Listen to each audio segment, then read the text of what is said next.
Did you ever want to find a source of information on how to learn and train for Olympic style weightlifting that was truly authoritative, comprehensive, and not trying to sell you anything? You found it. We started weightlifting.org Inc. to teach the world the sport of weightlifting. It's a not for profit charitable organization with a website, weightlifting.org, and a YouTube channel, weightlifting.org. Our goals are to teach what the sport of weightlifting is, how to do it, how to get stronger, how to train for competition, how to select equipment, and much more. Our mission is to make the fabulous sport of Olympic-style weightlifting accessible to everyone who wants to do it. The video you are about to see is part of that effort. It is meant to complement the Weightlifting Encyclopedia book, which is available at no cost on the weightlifting.org website. The encyclopedia is a 550-page, 400,000-word book that covers virtually every facet of the sport in detail. This video companion to the book is now being presented on YouTube by weightlifting.org Inc., which bears the sole responsibility for its production. The video is divided into 6 major sections. Section 1 is an introduction to the common fallacies about the sport of Olympic-style weightlifting, and they are presented along with a description of the 5 general types of activities performed with barbells, which are weight training for general fitness, rehabilitation, the sport of bodybuilding, sport of powerlifting, which is the squat, bench press, and deadlift, and the sport of Olympic-style weightlifting, or simply weightlifting, consisting of the snatch and the clean and jerk. Section 2 covers technique, and the video shows the elements of weightlifting technique in detail. Barbell movement patterns during the lifting process are explained. Barbells never go straight up when they're lifted during the Olympic lifts, and almost all other barbell exercises. So we show how they actually do move when lifts are done effectively. To better analyze the techniques used by lifters in the snatch and the clean and jerk, weightlifting specialists in Eastern Europe divided each of the lift into 6 stages. So we explain those stages, how they vary among lifters, and why they are significant. Certain aspects of technique are subject to firm rules, while others involve trade-offs between 2 or more advantages. For instance, the explosion of a throw stage is a major factor, enabling the barbell to reach optimal height, while at the same time permitting the lifter to squat under, to catch the bar on the shoulders or overhead. All lifters straighten their legs during the explosion, but some extend their bodies too far and for too long, impairing their ability to catch the barbell overhead or on the shoulders after it's thrown. So that issue and others are discussed here and demonstrated here. Next, some guidelines regarding the squat and split positions in which the barbell is caught are discussed, as well as how to stand up from the low position once the barbell is caught. Then proper breathing and ways of gripping the bar are discussed. Technique guidance for the jerk is presented next, and it includes such topics as variations of the way top lifters drive the bar upward in the jerk and the means they use to secure the bar overhead. The positioning of the head while lifting is important in both lifts, as it's having a focal point while lifting. So those issues are discussed next. Finally, the technical rules are presented. That is what must be done to receive a good lift decision from the referees who govern competitions. Section 3 covers assistance exercises and demonstrates nearly 100 such exercises which lifters use to prepare themselves for performing the competitive lifts. Most lifters do a limited number of those exercises, but some do most of them at some point in their training. A special note on flexibility assessment and training. The video presents a series of flexibility tests that can help you determine whether you are flexible enough to perform all competitive lifts, or whether certain elements of your flexibility need to be improved before you can begin training on the competition version of a given lift. Most beginners and many advanced lifters need improvement in at least one area. If the tests show you need greater flexibility in a particular area, the video presents exercises that Olympic lifters use to develop the flexibility they need to perform the competition lifts effectively. These are different from the many stretching exercises commonly practiced in more general flexibility training programs. Section 4 is about learning and teaching technique, and it details the process of learning and teaching the competition lifts and exercises closely related to those, such as squats. To illustrate this, it compares how several different countries have approached this challenge. This section also provides guidance on how to lower or drop a barbell safely.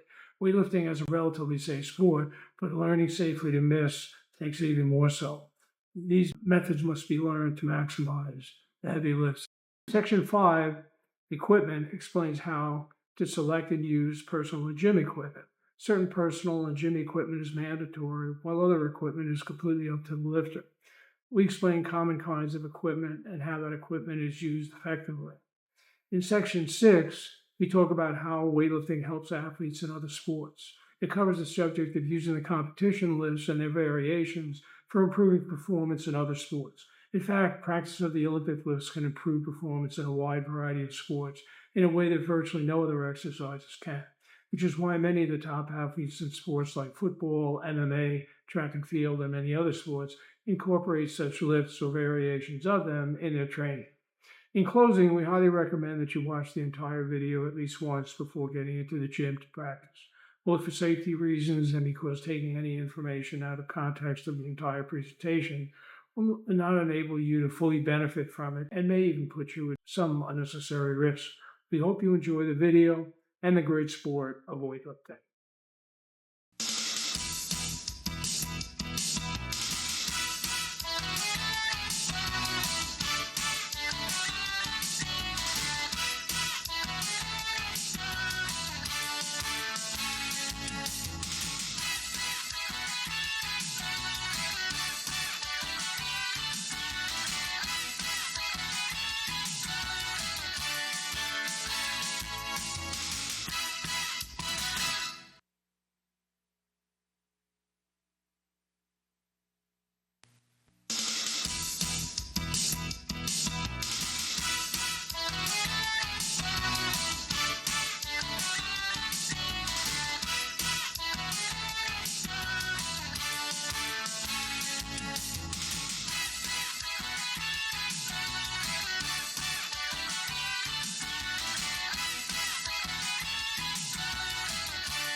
Welcome to the Weightlifting Encyclopedia video companion, Techniques and Methods of Olympic-Style Weightlifting.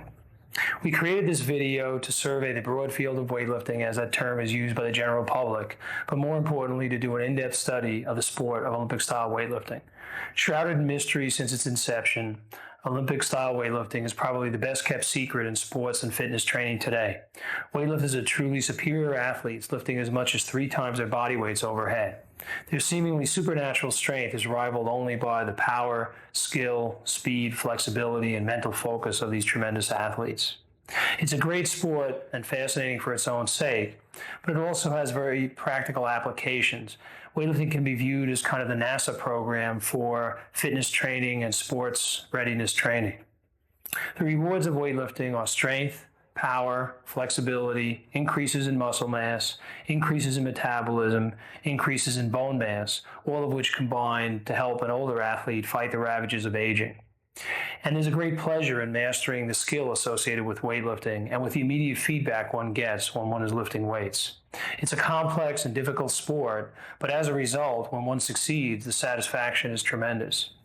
It's an individual sport, but there's a tremendous camaraderie among lifters in their mutual fight against the barbell. It's truly a unique sport overall. And now, through the Weightlifting Encyclopedia book and video, Secrets of Olympic-Style Weightlifting and the Olympic Champions of Weightlifting are secrets no more. The Weightlifting Encyclopedia video companion offers an introduction to weightlifting and weight training, covers the elements of Olympic-style weightlifting technique, assistance exercises for the Olympic lifts, the technical rules of the snatch and the clean and jerk, learning and teaching weightlifting technique, and using equipment effectively. Each section of the video builds upon the prior one, so we recommend that you watch the entire video before attempting to apply any of its advice with your coach. The Weightlifting Encyclopedia book covers the quantitative aspects of technique, strength, power, and flexibility training, assistance exercise evaluations, using equipment effectively and the technical rules of weightlifting, mental training, and preparation for competitions, how athletes cope with weightlifting injuries, nutrition and sports science, and the use of Olympic-style lifts and related exercises to improve performance in other sports.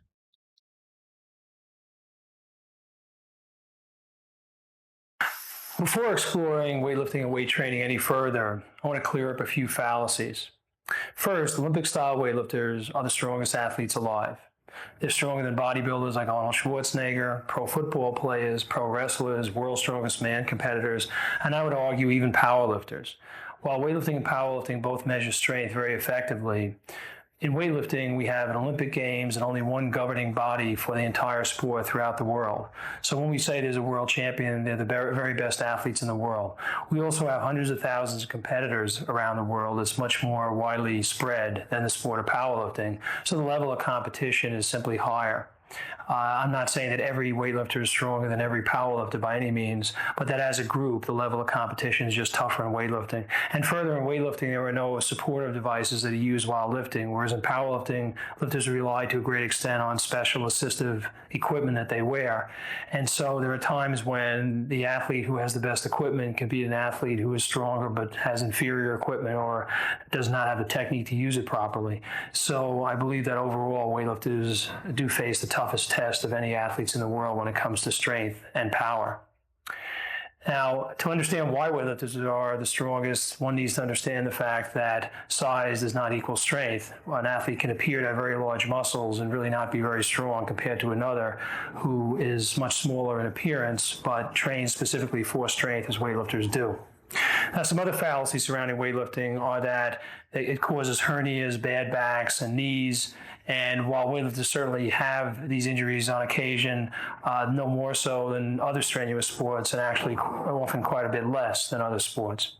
Weightlifting does not stunt growth. That's a silly fallacy. There's no evidence whatever that that's the case. Drug use is not rampant in weightlifting. Drug testing, in fact, is tougher in weightlifting than in almost any other sport around the world. Weightlifters can be tested year-round without notice, and so it's very hard for them to take illegal drugs and not be caught.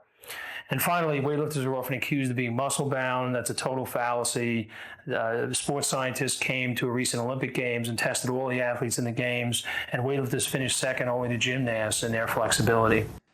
Among those who train with weights, there are essentially 5 realms of activity. First, there is weight training or resistance training for general or specific fitness.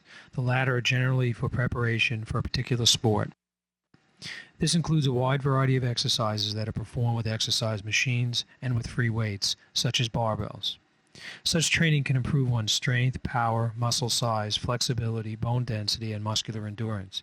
It can even improve one's cardiovascular conditioning if weight training exercises are done in sequence with little rest between those exercises. Second, there is weight training for rehabilitation for everything ranging from joint injuries to myocardial infarctions. Third, there is the sport of bodybuilding. Bodybuilding is a sport in which the competitors are judged solely on the basis of their appearance. Competitors train to develop very large muscles in balanced proportions throughout the body and on the minimization of body fat. Arnold Schwarzenegger, Lou Ferrigno, Steve Reeves, Lee Haney, Corey Everson, and Linda Murray are all examples of bodybuilders. Bodybuilders are extremely dedicated athletes. They train very hard and they diet more carefully than virtually all other athletes in the world. And it is through their efforts that we see what the limits of human capacity are in terms of muscular development, the minimization of body fat, and the artistic display of the human body.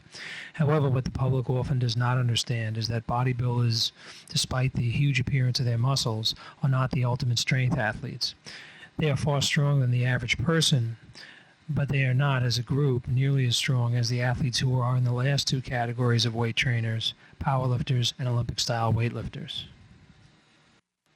Powerlifting was devised as a sport to test pure strength. Powerlifters compete in 3 lifts: the squat, bench press, and the deadlift, in that order.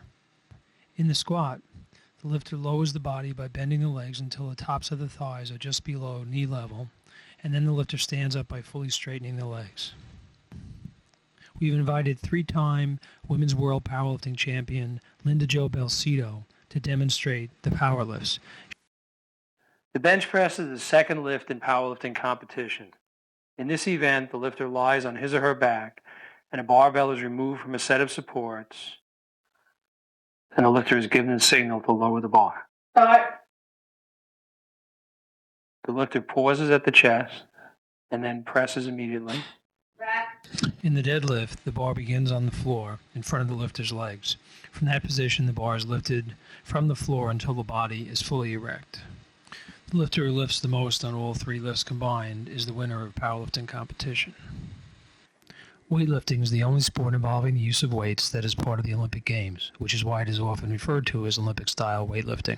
The sport of weightlifting was conceived as the ultimate means to compare the strength of athletes worldwide. It consists of two events in which the athlete lifts a barbell overhead.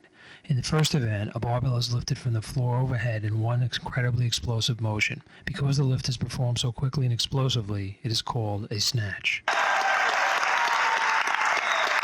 The second event of weightlifting competition is called a clean and jerk. In this event, the barbell is lifted from the floor to the shoulders. Then the athlete pauses and with the legs and arms thrust the bar overhead. The clean and jerk is the greatest single test of human strength and power ever conceived, which is why it is often referred to as the king of the lifts. Today in weightlifting, athletes from up to 160 nations compete annually at the World Championships. There, men and women battle to determine who the world's strongest man or the world's strongest woman is. Every 4 years, the most elusive of all sports prizes, Olympic gold, is at stake. Weightlifting is contested in several bodyweight classes so that athletes of different sizes can compete with peers. There are 8 weight classes for men and 7 for women. There are also age group competitions so that, for example, teenagers can compete with one another, and athletes who are age 35 or above can compete against each other in 5-year age brackets. In this way, throughout your career, you can compete against athletes of the same age, size, and gender. As weightlifting's popularity grew, it was learned that training could dramatically improve an athlete's performance. So much so that a gifted natural athlete, one who began very strong, could be defeated rather easily by a better trained athlete. Moreover, it was noticed that the ability to improve is relatively independent of one's pre-training strength. So a very strong athlete at the beginning may not improve as quickly as an athlete who starts with lesser strength. Now that's still true in the sport of weightlifting today, and weightlifters often improve as much as 300% or more on their original strength. The subject of training for super strength is covered in the Weightlifting Encyclopedia, the book. The focus of this video is on the development of technique, which really was the second breakthrough in weightlifting development, when it was really recognized that efficient technique was critical to performance. Today, performance levels are so high that proper technique is mandatory. However, because most top athletes have very efficient technique, it's still the strongest and the most powerful weightlifter who generally wins. In the sport of weightlifting, we use terms for the different parts of a lifter's body that resemble some of the medical terms or a shorthand means for that. We're going to use some of those terms during the video, so I want to explain what we're referring to now. When we talk about the delts, we mean the lifter's shoulders. We talk about the biceps, the pecs, the abdominal muscles, the muscles that ripple in the stomach. We have the quads, which are the 4 muscles that are on the front of the thigh, the adductor or groin area of the lifter. And then if we turn Dan around, we have the trapezius muscles that raise the shoulders. We have the lats, the triceps.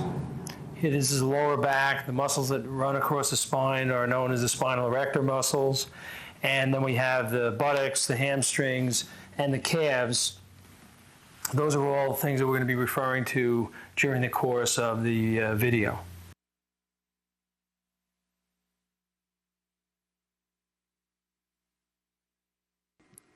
The concept of a lever is an important one for weightlifters. It consists of a rigid object to which force is applied. In this case, my forearm is the lever, and the force is supplied by my bicep muscle, which is attached to the forearm here. The second part of the lever is the fulcrum. The fulcrum is a pivot point around which the lever moves, in this case my elbow.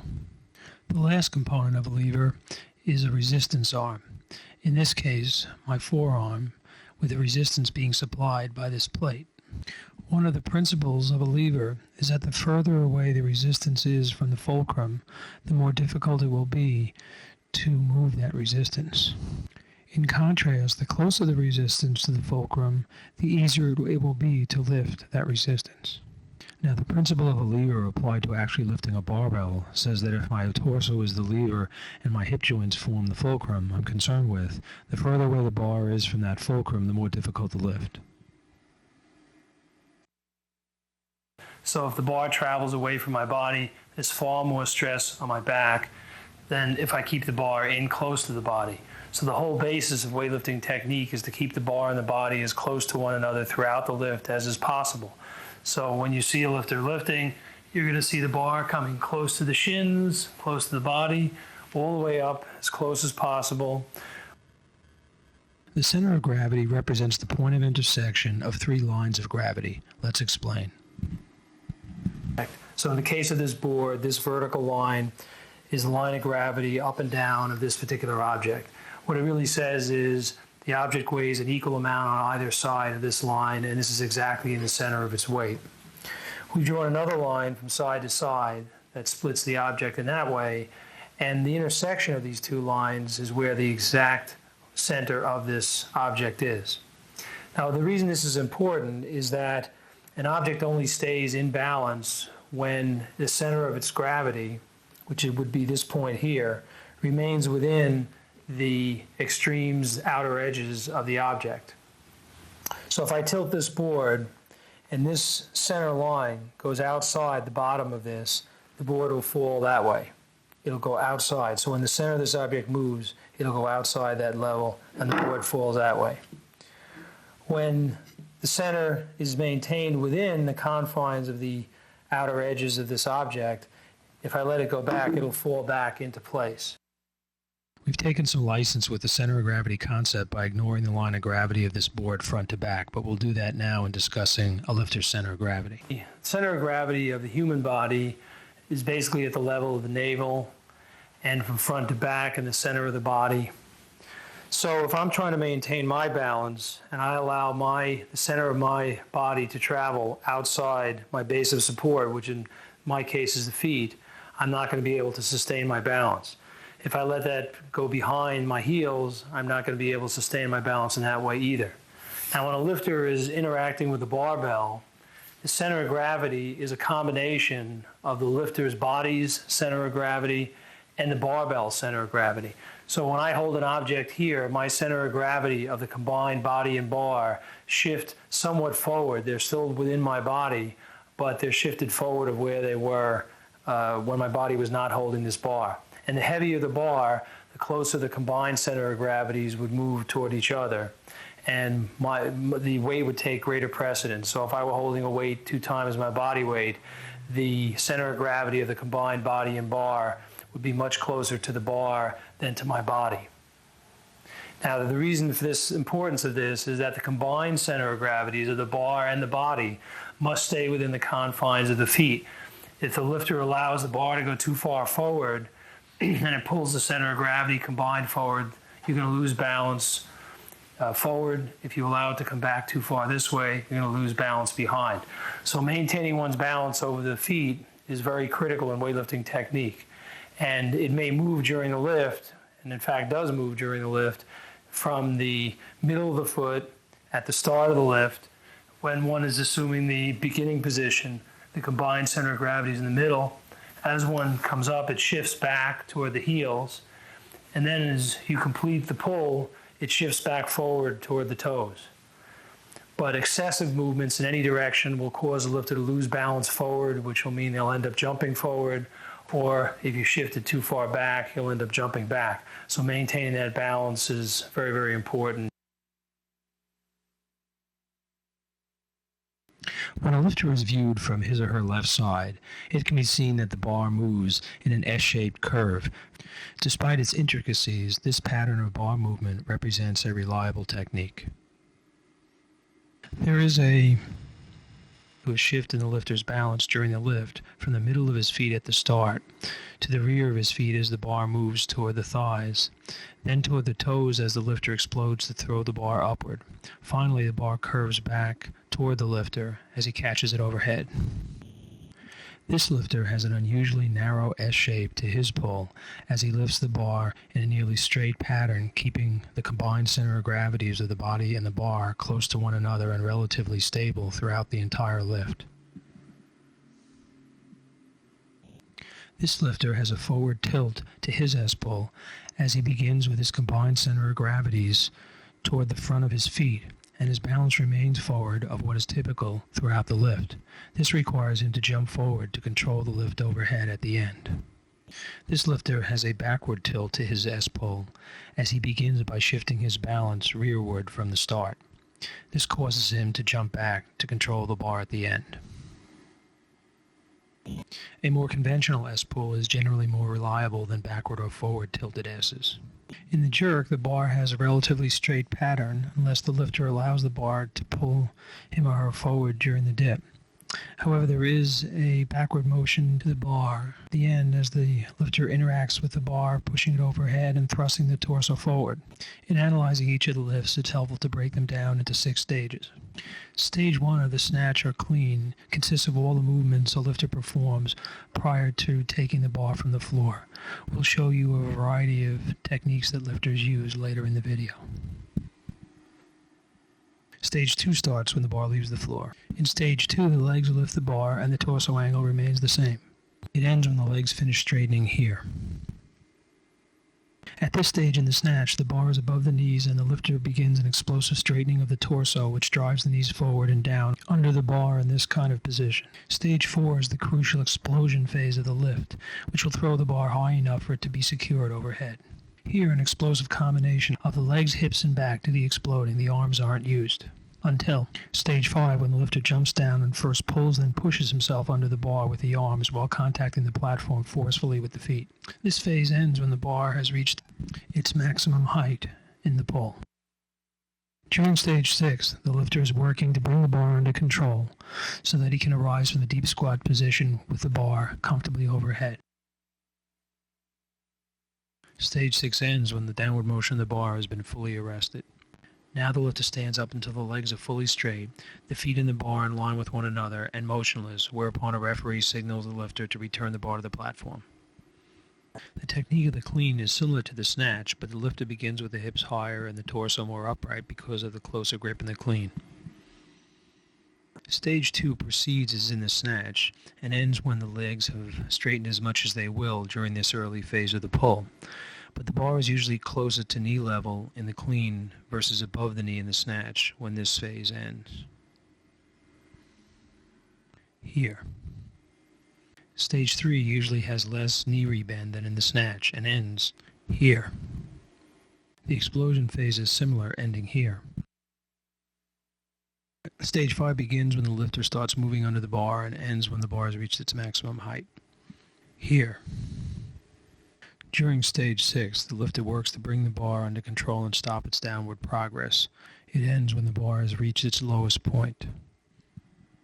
Here. Then the lifter stands up. In the jerk, Stage 1 consists of the movements the lifter does to position the body and bar for bending the legs in Stage 2. Stage 2 ends when the lifter begins to resist the downward motion of the bar. In Stage 3, the lifter stops the bar's downward motion. In Stage 4, he drives the bar upward explosively. In Stage 5, the feet begin to move and the bar reaches its maximum height. In Stage 6, the lifter halts the downward progress of the bar.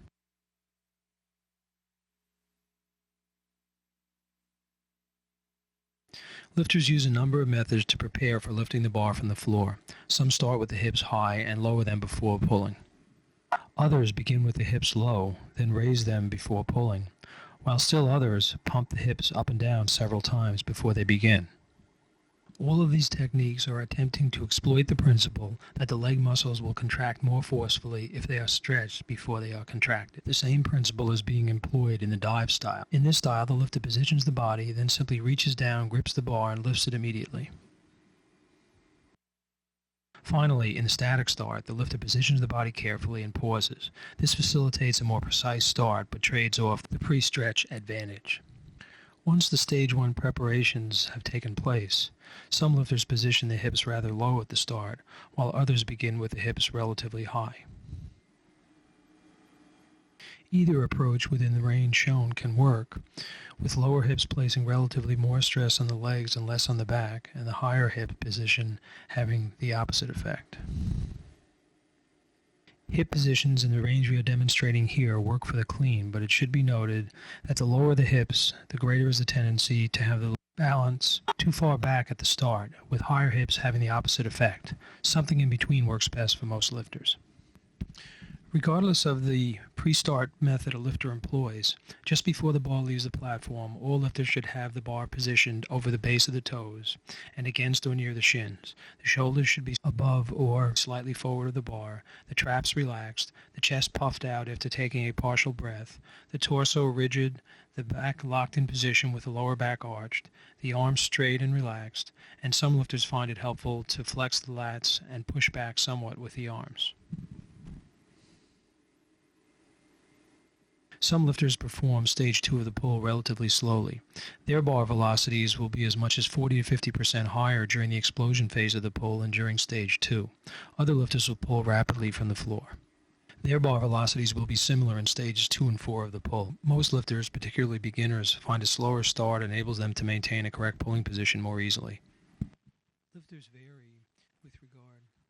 Lifters vary in the degree to which they rebend their knees during the third or amortization phase of the pull. Some rebend a great deal, as this lifter does here. He also rises on the toes as he rebends his knees. Many lifters do not.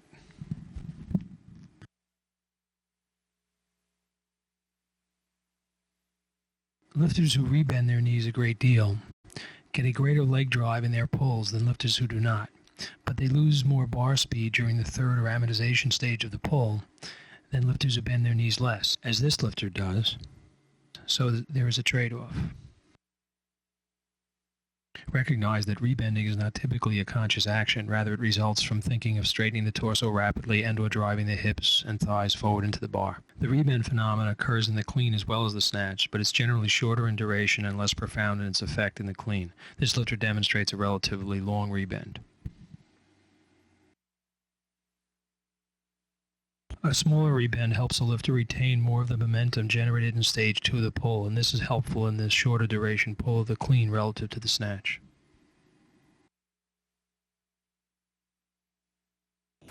At this point, we want to provide some tips for the proper execution of the all-important explosion phase of the pull. You begin this phase with the shoulders directly above the bar, and the bar and the shoulders are in line with the base of the toes. During the explosion, the weight shifts forward toward the toes, some lifters rising up as much as this on the toes, some being rather flat, but the body weight is shifting forward as the hips drive forward and the back straightens up. There's a conscious maximal effort.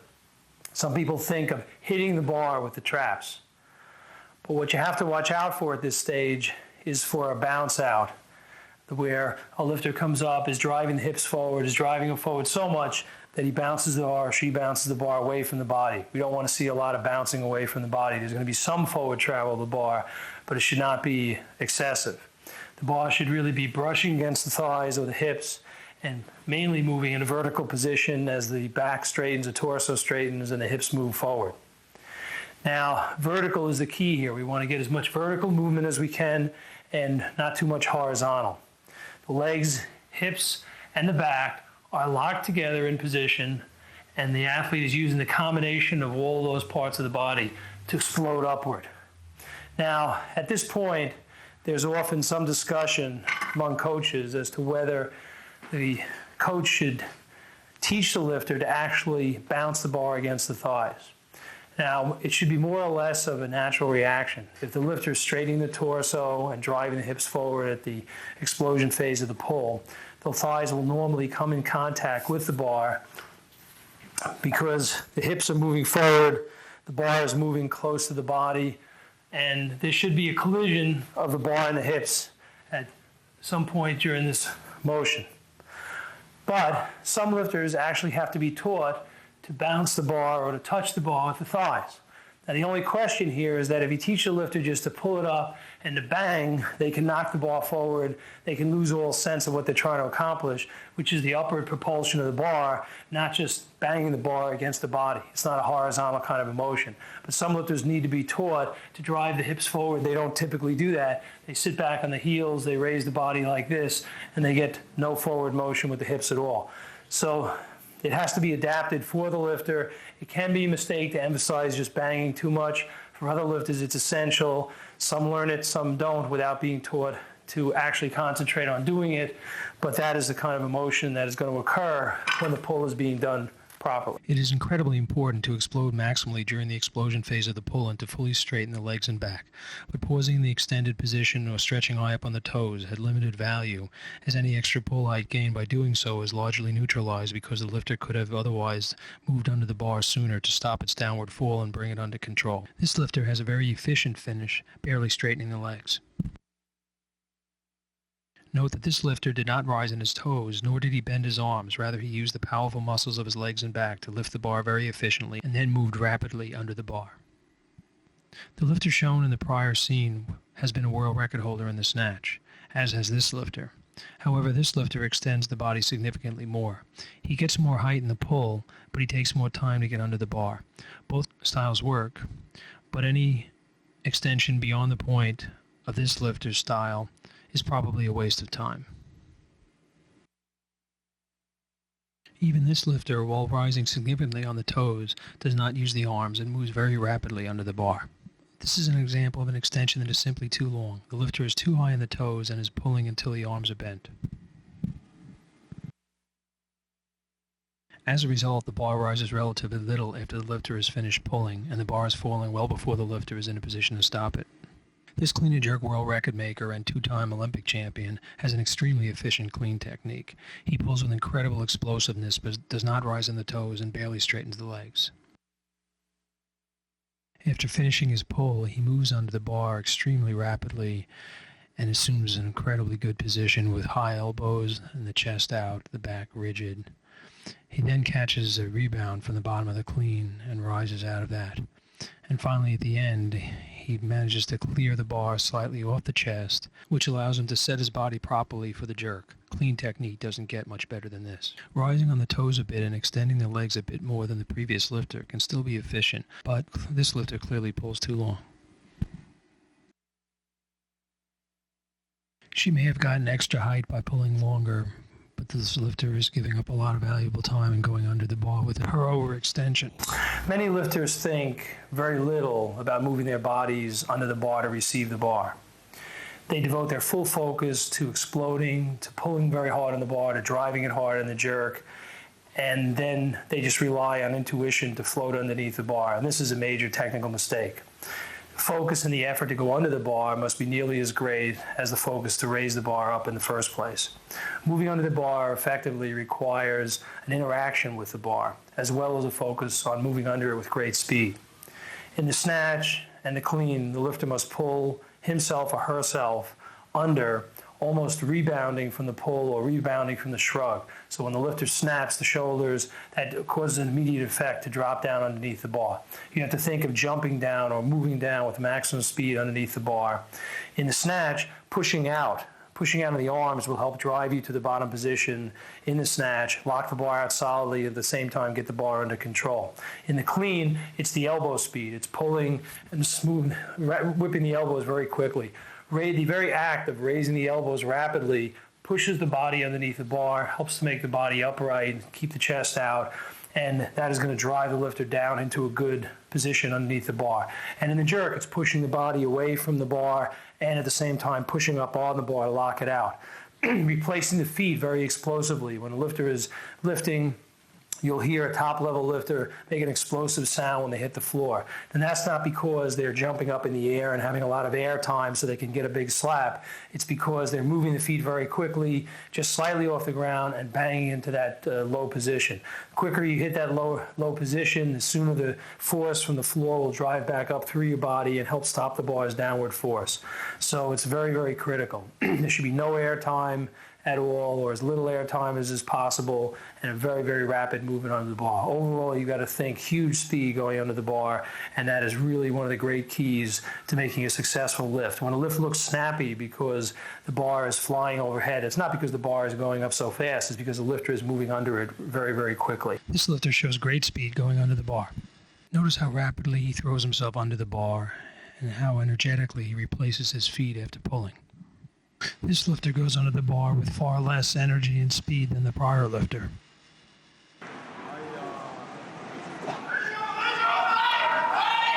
Here's an example of efficient cleaning technique with very little bar descent. Here is a lifter who moves under the bar much more slowly.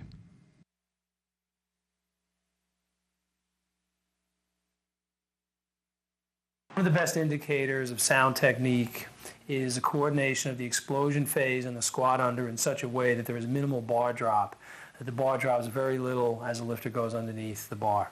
The minimum bar drop not only shows efficiency in the transition from the explosion to the squat under, but it also minimizes the force of the bar on the lifter's body when the bar descends on the lifter's body, so it really saves wear and tear on the lifter. The keys to getting minimum bar drop are greater bar velocity at the beginning of the squat under, which gives the lifter more time to descend, and it's greatest after you explode in the very strongest points. If you explode in the quarter squat position, the proper explosive position that we showed earlier, then you're going to get maximum explosion on the bar. If you stay with the bar too long, stretch the body, and try to pull in a higher position with the arms, then you're going to be in a position where you're not going to be able to give it as much force. The speed of the bar is not going to be as great, and it's going to fall sooner as you go under it, and so you're not going to have that minimal bar drop. It's going to go much longer. A faster descent under the bar is also a key. The less time the bar has to fall, then the less time there is for it to drop, and so the bar drop will be minimal.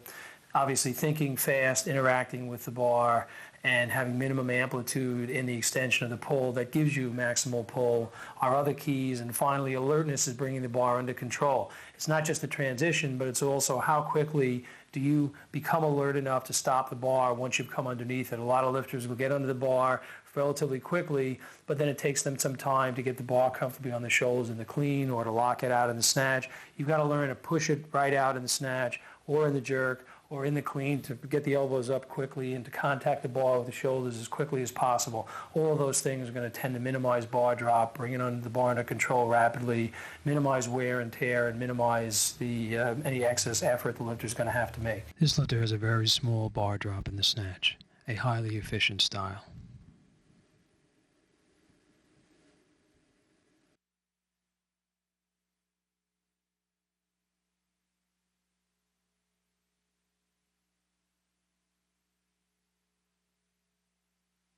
This lifter has a less efficient technique. Notice how much the bar descends on her before she can bring it under control, because of her long extension and relatively slow movement under.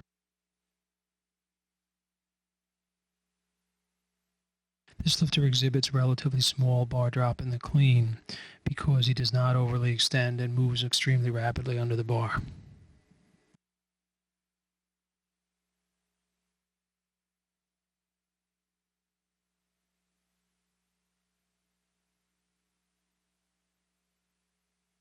Here is an example of excessive bar drop in the clean.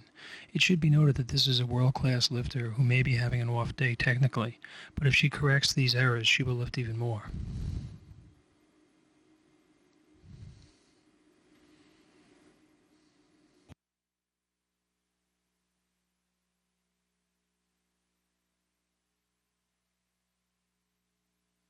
Okay, and holding a snatch overhead, some of the key points are that the elbows are structured so that the crook of the elbow is pointing forward slightly, not directly up.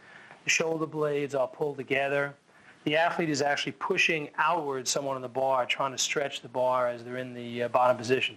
The wrists are held well back, and the bar is in line with the rear of the head. Viewed from the front, we can see the chest out, back arched, bar to the rear of the head, and thighs against the calves. The arms are solidly locked.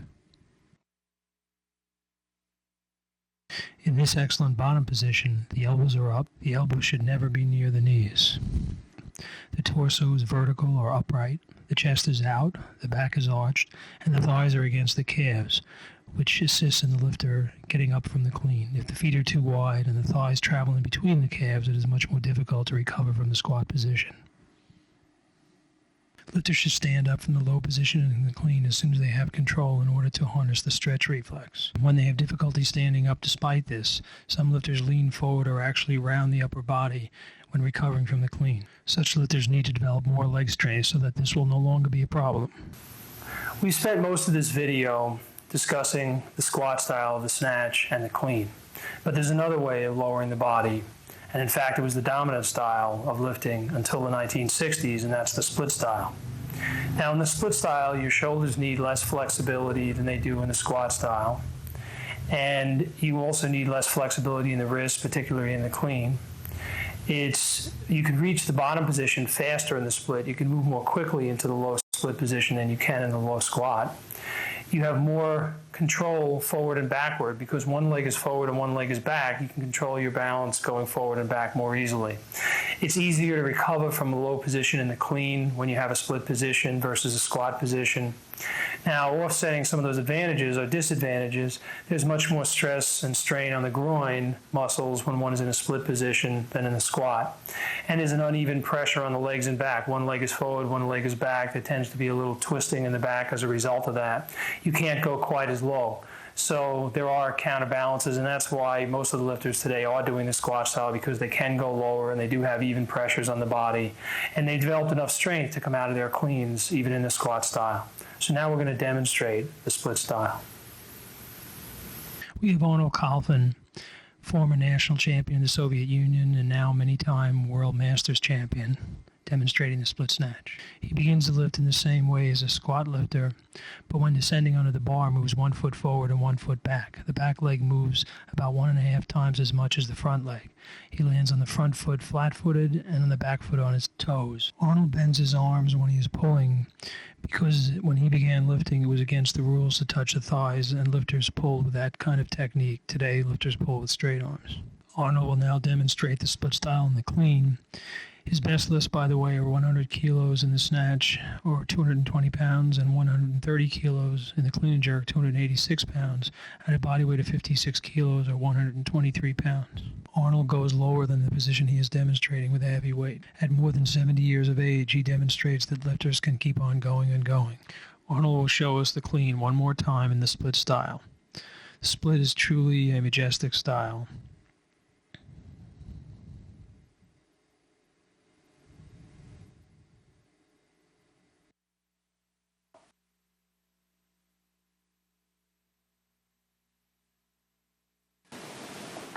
Okay, generally, lifters inhale somewhat just before a lift or while lowering the weight, and inflate their chest somewhat when they breathe. So Patty inflates her lungs somewhat before she squats, chest out, and then does the squatting exercise. Athletes exhale at the end or after a lift, or in the case of the explosion, during the explosion phase.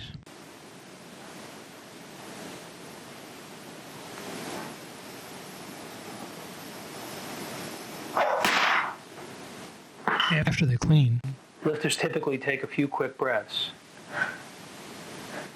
and hold the last before dipping the legs. Then they exhale during the fifth stage or after the dips has been done. If you walk into any commercial gym, you'll see people gripping the bar with the fingers and the thumb on the same side. The hand can easily slip with this kind of grip, so it should never be used for any exercise, especially bench pressing.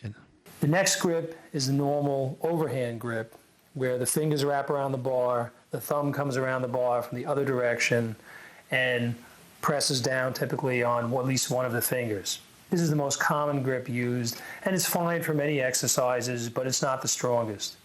The premier grip for weightlifting is the hook grip, where the thumb is placed first around the bar, and then 1, 2, or even 3 fingers are placed over the thumb, pressing the thumb against the bar. The hook grip is significantly stronger than the normal grip and should be used for heavy snatches and cleans. Some lifters use the normal grip while practicing their lighter weights to build a grip, but the hook grip is the grip of choice for heavy lifts. Now, the major drawback of the hook grip is that it can hurt when you begin to use it, because the thumbs are placed between the bar and the fingers, and so the fingers squeeze against the thumb and compress it. This can cause pain and even some discoloration of the thumbs due to damaged capillaries in the thumbs when the lifter first begins to use the grip. However, after a few weeks, discomfort dissipates, the tendency for skin discoloration is reduced or eliminated, And although the breaking in period can be somewhat unpleasant, the hook grip is mandatory for high performance. Many lifters unhook or return to a normal grip as they flip the wrist over in the snatch or the clean. This either happens naturally or it doesn't. If it does not, the lifter should unhook after cleaning the bar. We're now going to give some guidance about selecting the proper grip in the snatch. Now, with a wide grip, a lifter will find that the bar will be lifted that much higher simply by standing up. Okay, my grip now is wide, actually too wide for me. The other advantage of a wide grip is that the bar won't have to be lifted as high. Watch the bar now as it goes over my head. Notice that it just barely clears the top of my head. So I have to lift the bar, in this case, only just above the top of my head in order to snatch it. So that can be an advantage. However, if the grip is so wide, then when I reach down to take the bar from the floor, I'm going to have to bend my leg at a considerable distance and bend forward with the back a considerable distance to take the bar from the floor. If I had a narrower grip, that bar would be much easier to take from the floor. I'd be able to raise my hips a little bit higher, my legs would be in a stronger position, my back would be in a stronger position, so that would be an easier thing for me. Also, with a narrower grip, most lifters find that their gripping power is greater than when their grip is all the way out to the sides. Another advantage of the very wide grip is that it takes less shoulder flexibility to hold the bar overhead. You can move the bar forward and back more easily with a wider grip. You'll find that a little harder to do with a narrower grip. However, the wide grip puts a little more stress on the shoulder muscles and on the elbow joints than the narrower grip. So these are all trade-offs that the lifter has to make. Now, there's often guidance given about selecting a grip in the snatch where someone will say, put your arms out to the side, measure the distance between the elbows. Or alternatively, put one arm down to the side, the other to the other side with the fist extended, and measure the distance from the shoulder to the end of the fist. I don't like either of those approaches because they take into account shoulder width and arm length, but they don't take into account torso length, leg length, and a series of other things. So I use a much simpler method. I simply say to an athlete, let's hold the bar at a fully extended level.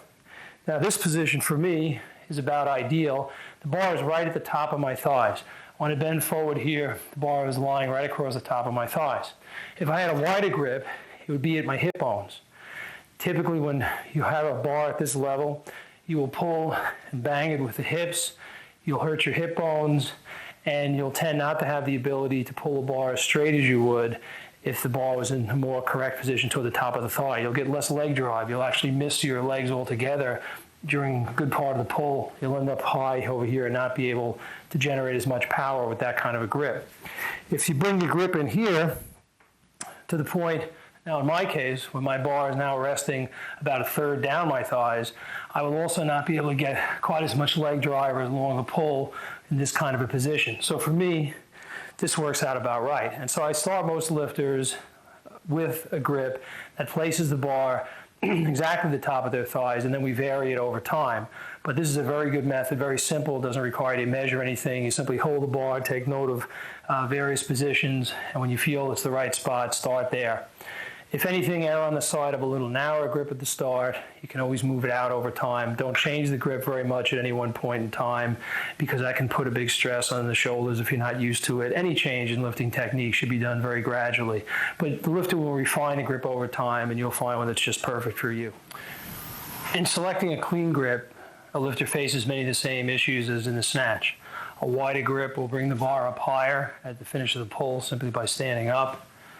But a narrower grip will make it easier for the lifter to take the bar off the floor because it'll enable the lifter to bring the hips, start with the hips a little bit higher and with the back a little bit straighter than he or she would if the grip was wider. They had to bend over further to reach the bar from the floor. In the clean, there's also the added factor of the elbow whip. Most lifters will find that with a narrower grip, they find it much easier to snap the bar on the shoulders and to get the elbows high when the bar is on the shoulders. With a wider grip, they'll tend to find it a little bit harder to get the elbows up. Now, one trick of that is to not think of just simply pushing the elbows up when you have a wide grip, but to push them in as well. And pushing them in will enable you to get the bar a little bit higher. But nevertheless, most lifters do find it a little more difficult to raise the elbows when they do have a wider grip. I also find that lifters tend to pull backward a little bit or to straighten their torso a little bit earlier when they have a wider grip versus a narrower grip.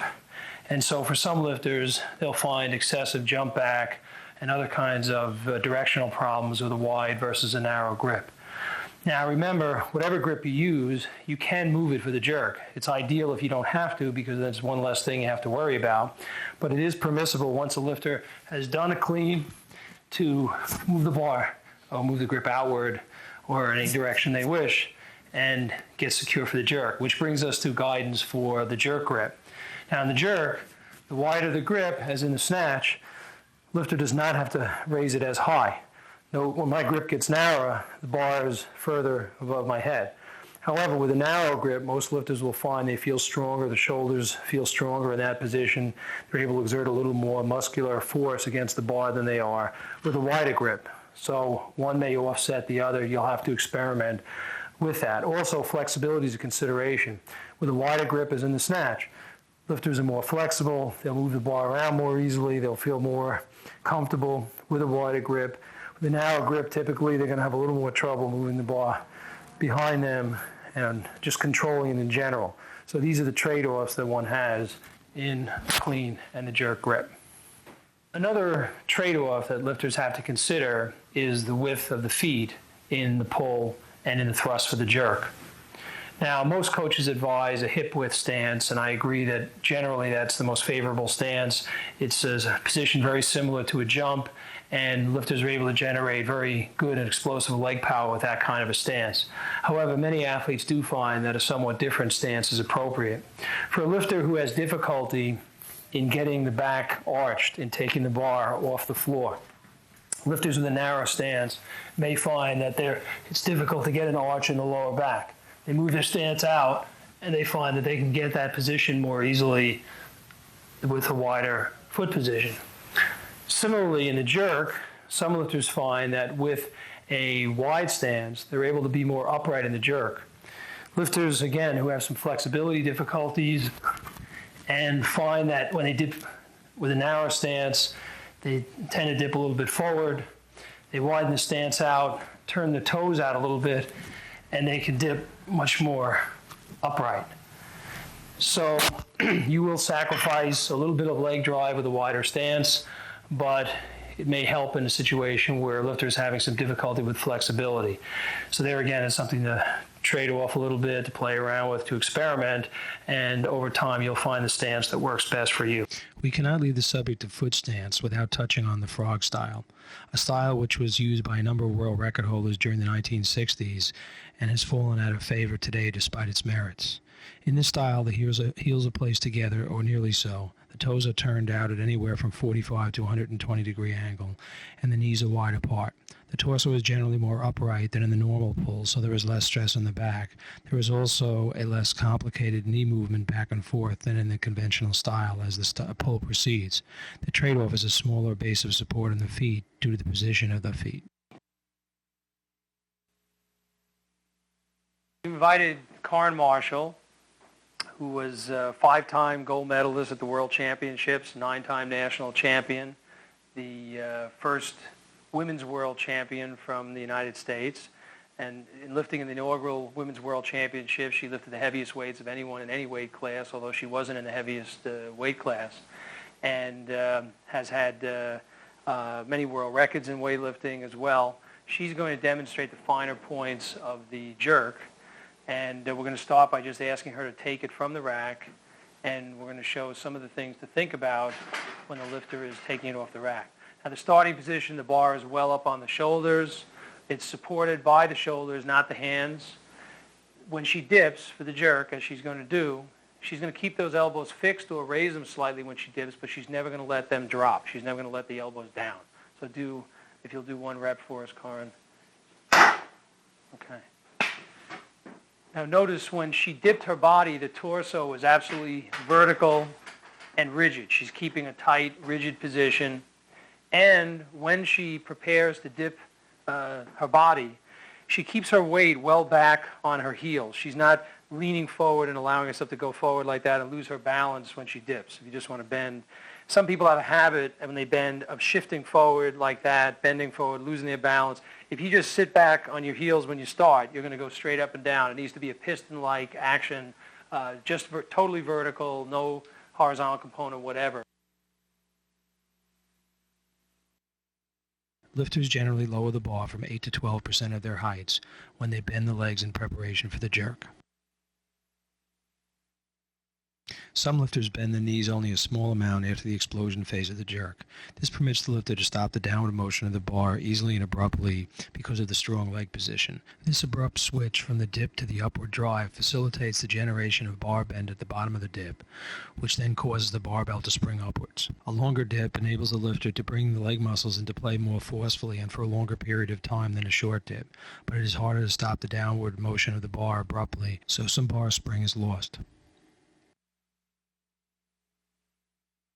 Quick dips like this one generate maximal bar spring and elicit a stretch reflex from the legs, but can make bar control difficult. A slower dip is more easily controlled and assures that the bar will remain in contact with the shoulders during the dip. Both slow and fast dips should be reversed rapidly for the explosion.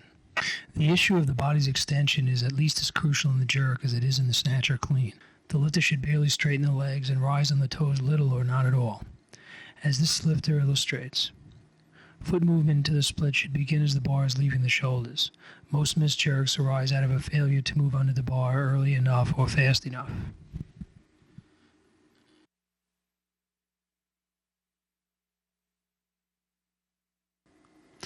This lifter extends too long in the jerk, and she wastes valuable time that could be used in moving under the bar. Some of the highest power outputs ever recorded by human beings occur during the explosion phase of the jerk.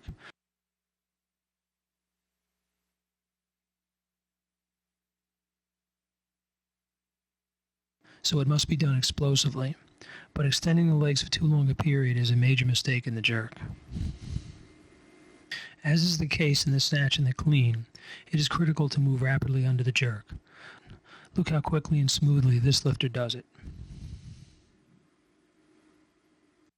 In contrast, here is a lifter who moves more slowly and less efficiently.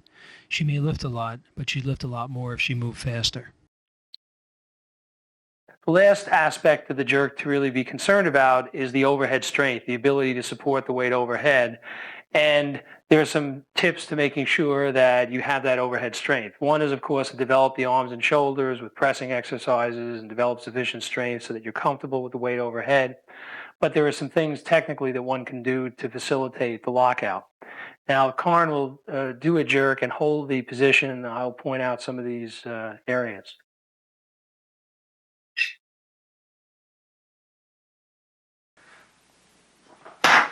Okay, note that the elbows are fully locked. They're turned. The weight is to the rear of her head. Okay, the shoulder blades are being pulled together.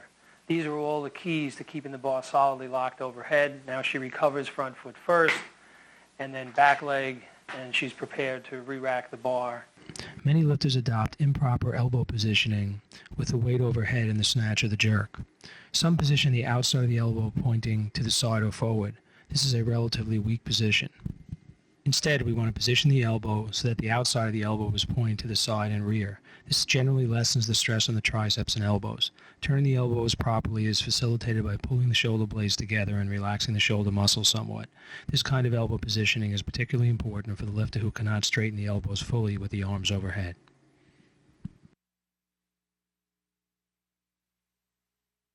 When a lifter assumes a split position, it's important that the front foot be flat on the floor, the back foot is up on the toes, and the lifter is slightly pigeon-toed, which is to say that the heel is outside the toe on the back leg, the heel is slightly outside the toe on the front leg.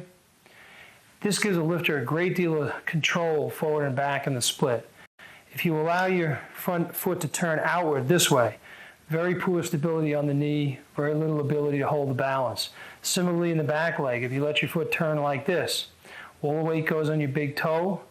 There's a lot of stress on the groin rather than the front of the thigh, and tremendous instability back and forth. First, we will illustrate a deep split. Notice that with such a style, the bar needn't even reach the top of the lifter's head as a result of the drive. This is a very efficient style. The major drawbacks are that it requires flexibility and practice to learn, and some lifters find it difficult to develop the skill to recover from such a position. But that skill will come with practice. This lifter uses a more typical split depth. Such a position is easier to learn than the deeper one. It also requires less time for the lifter to reach this position than a deeper one, offsetting the advantage of the deeper split somewhat. This lifter has the shortest split I've ever seen. There is nearly no split at all, and the back leg is nearly as bent as the front one. Most lifters have at least some bend in their back legs in the split, but some use a straight rear leg style. Some lifters use what is known as the power jerk style. These lifters do not split at all, but rather generally jump their feet outward a little and squat down partially. This style looks very impressive, but most power jerkers throw the bar about as high as split jerkers do. The power jerk is less stable than the split jerk, so few lifters use it in competition. A very small number of lifters use the squat style of the jerk. This lifter does it very ably. The squat jerk requires tremendous flexibility in the lower body and the shoulders. For most lifters, it is even more unreliable than the power jerk, which is why very few lifters use it. Note that this lifter and other squat stylists drive the bar as high as splitters do and then sit down, so even the efficiency of this technique is questionable.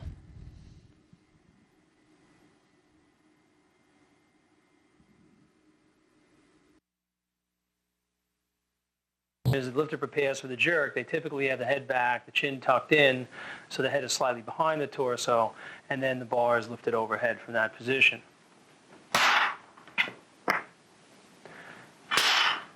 Now, one last point about head position is the relationship of the bar to the head. Most athletes will carry the bar just at the rear of the head when it's overhead. So in the snatch or the clean, the bar is positioned right at this point in relation to the head. Weightlifters are throwing and catching a heavy barbell, all while balancing on the relatively small surface of their feet. So balance is very critical, and one of the ways to maintain balance is to find a focal point. That is a point where the lifter tries to focus continually throughout the lift.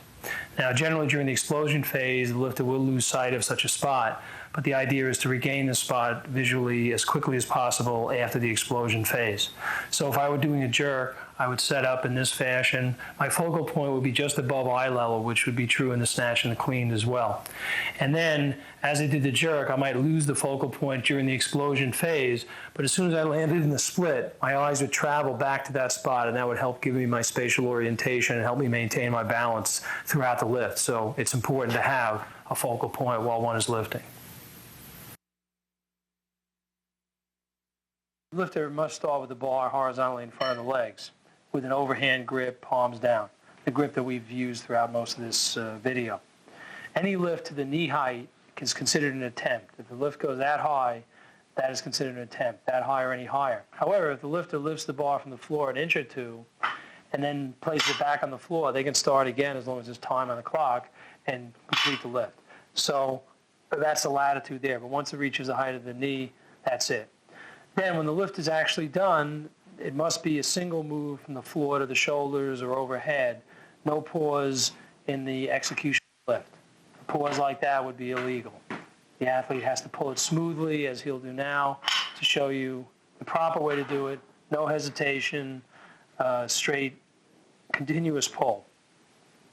So in overhead, when the bar is being locked out, it locks right out to arm's length. It has to go right to a full lock position with a snatching or Jerking. You cannot push it up to a certain height and then press it out with the arms. Once you get it overhead, you cannot rebend the arms and then lock it out again. It must stay in the locked position firmly until you're told to put the bar down. You can rotate the shoulders, you can move the bar back and forth, but you cannot bend the elbows and then straighten them out again. If for some reason you can't lock your arms, then you need to tell the referees before you do your lift and point that out, point out the anatomical difficulty that you have, and the referees will adjust their judgment accordingly. So that's important to do. When the lifter is cleaning the bar to the chest, it must be on the chest above the nipples. and you must put the bar on the shoulders. You cannot put the bar on the shoulders before turning the elbows. So you can't hold the bar up to the chest, with the elbows still up, and then turn them around. You have to turn the elbows first. That would not be an acceptable kind of a lift.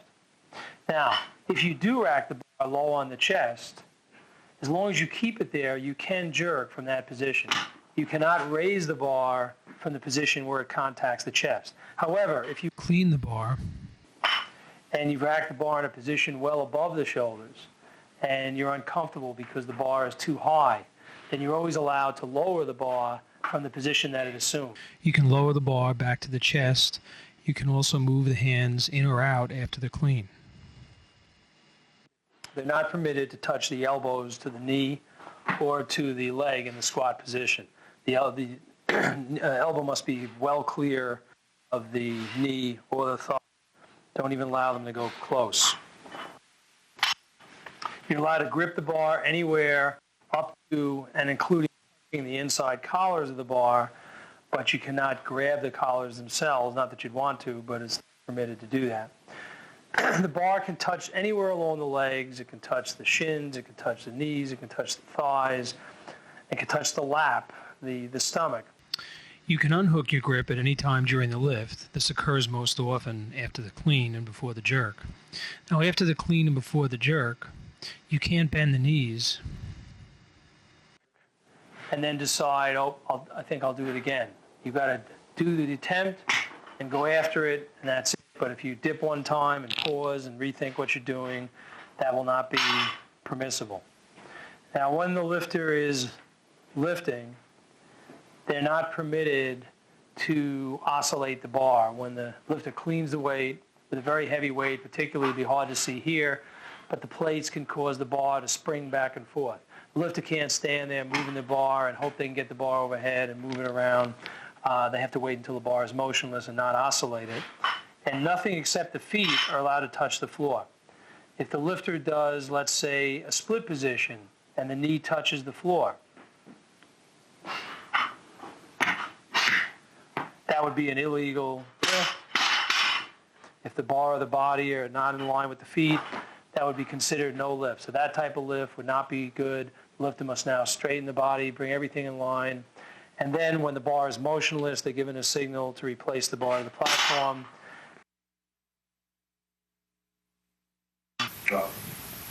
Now that we've covered the subject of weightlifting technique on the competitive or classic lifts, we are ready to address the issue of the kinds of exercises other than the competitive lifts themselves that can be used to improve performance in weightlifting.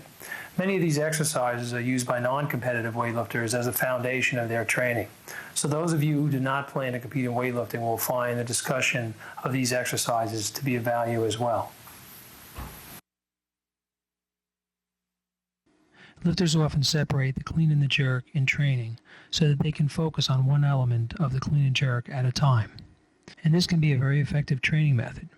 Here we have Konstantin Starakovich, 1996 Olympian for the USA, demonstrating the clean. While lifters do practice cleans and jerks separately, most do at least some clean and jerks together in their training. As a competition approaches, the frequency of doing clean and jerks together generally increases. If one practices the clean a great deal by itself, it is a good idea to prepare mentally to do the jerk at the end of each clean. In this way, a lifter will be more prepared to do clean and jerks later on. The jerk is practiced separately from the clean by taking the bar from a rack. This is a supportive device, generally referred to as a squat rack, because that is its primary use. More about that later. Lifters who have trouble jerking what they clean will find practicing the jerk separately particularly helpful. Lifters vary greatly in their ability to jerk from the rack, with some struggling to do as much from the rack as they can after a clean, while others can do 10% more from the rack or even more. When the Power Snatch, the athlete wants to pull the bar in the same way they would for a squat lift, correct mechanical pulling style that you've seen earlier in the video. They want to catch the bar in a position so that the bar is overhead and they're in this type of position or higher. You don't want to be much lower than this. This is a position that you want to catch the bar in. Now, there are athletes who make the mistake of pulling the bar up and catching it backward like that. That's a stress on the back. It's not the position you want to catch the bar in. It usually comes from swinging or using the back to try to raise the bar instead of using the back and the legs together to raise the bar. And so that's the technique that you want to make sure you're using when you're doing the power snatch. You're going to catch the bar in this position. The torso is either vertical or slightly leaning forward, as Karin will demonstrate.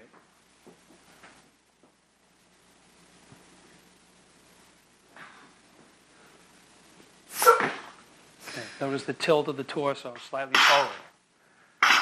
Never backward. Now, another problem that athletes run into is a little press out in the power snatch, where they pull the bar overhead, and instead of getting it to straight lockout, they have to push it out at the end of the lift. The arm, it's called slightly bent arms, sometimes extremely bent arms, and then cause to press out.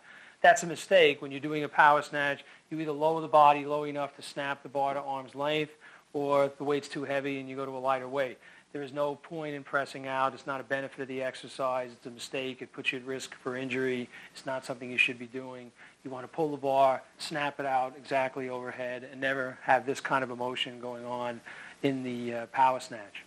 Another mistake that's commonly made is improper foot movement. The lifter wants to land in the power snatch in the exact same position as they do when they do the squat lift. They don't want to jump the feet wider or narrower, but some people, in an effort to do a heavy power snatch, will pull the bar and jump into a wide foot stance. This is a way of handling a little more weight, but it's incorrect. Karin went wider than she normally would on that just to demonstrate that position. The lifter might also go too narrow. That's less common, but it happens occasionally. But what you want is to land with the feet in exactly the same position as when you do a squat lift, so that if you are caught in a point where you cannot stop the bar in this high position, you just ride it down into a full squat. A missed power snatch should be a full squat snatch. It should never be a total miss. So the feet need to be prepared for that eventuality. That's the practice that you need to do to make sure that it's correct. Now, the definition of a power snatch would be not lower than above parallel position. Karin will power snatch and just lower herself to the position that we would consider the lowest acceptable for a power snatch. And that is with all parts of the leg above parallel. The lowest part of the thigh would need to be above parallel. We like to get it as high as we can. Okay, but that would be considered a little low for a power snatch. That would be just about borderline, and another inch up, that would be a power snatch. So that is what the lifter is shooting for, no lower than that position, and if possible, higher than that position. The muscle snatch is differentiated from the power snatch by the fact that the lifter does not bend the legs at all to catch the bar, but rather presses up with the arms to finish the lift. I don't like this relatively unpopular exercise because the pressing motion at the end of the lift doesn't resemble the timing of a snatch. Lifters handle 80 to 90% of their snatch in the power snatch and less in the muscle snatch. The power clean is one of the fundamental training exercises of many weightlifters and other power athletes. It, like the power snatch, is a very effective exercise for improving performance in the competitive lifts, but many athletes do them improperly. The bar should be lifted smoothly from the floor with the correct body positioning explained earlier. Then the lifter should explosively straighten the body and shoulders. Now let's look at some of the common errors that occur when lifters learn to do the power clean. You've seen how to perform a power clean correctly. Now I want to show you a few of the very common errors that people make, because so many athletes train on the power clean who don't want to be Olympic lifters, but simply want to learn how to do that exercise to improve their explosive power. Now, the first thing is the power clean, you use your legs, your hips, and your lower back together. A lot of lifters make the mistake of simply swinging the bar up to the shoulders or using almost a reverse curl kind of a movement like this. And it's really the back that's ripping back and forth or moving back and forth and causing the bar to rise up. The legs, the hips, and the back have to be used in conjunction in a jumping almost kind of a motion without coming off the ground to launch the bar. and the bar is kept close to the body. At no time does it swing away from the body. There's not any kind of reverse curl exercise. And stays close to the body. Okay? Also, when receiving the bar, do not lean too far forward. A slight lean forward is okay. Vertical is fine. Absolutely never lean back. Big stress on the lower back, big mistake. Don't rack the bar low on the shoulders. Try to get it down here to cheat, to do a little bit more. Make sure the bar is always way up on top of the shoulders and the elbows are up. Okay, that's the correct way to receive a bar in the power clean. Now, the amount of leg bend is the same as we showed earlier for the power snatch. You want the lower part of your legs above parallel, but you use your legs to absorb the force of the bar when it comes down. You're not using your back to do it. You're not using your arms to do it. You're bending your legs to catch the bar. That's the variable, a little lower with a heavier weight, a little straighter with a lighter weight. But that's what you're moving up and down. That's the only thing that's really absorbing the shock when you're doing the catch in the power clean. The torso, as I said, is vertical on the pull and the catch. So when I'm pulling the bar, at the end of the pull, my torso is like this. I'm not leaning back away from the bar. I'm not leaning back in this position to finish my pull. All I want to do is do everything straight in that kind of a fashion. And that's how I perform the power clean. I don't want my feet too wide, just as we said in the power snatch. You want your feet in the same position in which you squat, so that if you have to go down, you ride it down into a full squat. You don't jump wide. Wide is very stressful on the hips. It's not only poor technique from a lifter standpoint, for even those of you who never want to do a squat clean, very stressful on the hips. You can hurt your knees. All kinds of problems can come out of too wide of a stance. Now make sure that you stop pulling early enough to give yourself time to catch the bar. Don't make the mistake, as we showed in the technique part of this video, where you're trying to get the bar higher, so you're pulling with the arms, you're too far up on the toes, you're leaning back, and you'll have no time to catch the bar on the shoulders. You'll try to go under it, and it'll crash down on you. You won't be able to catch the bar. Finish the lift, and give yourself time to get underneath. That timing element is very, very important in giving yourself the ability to catch the bar in the proper position.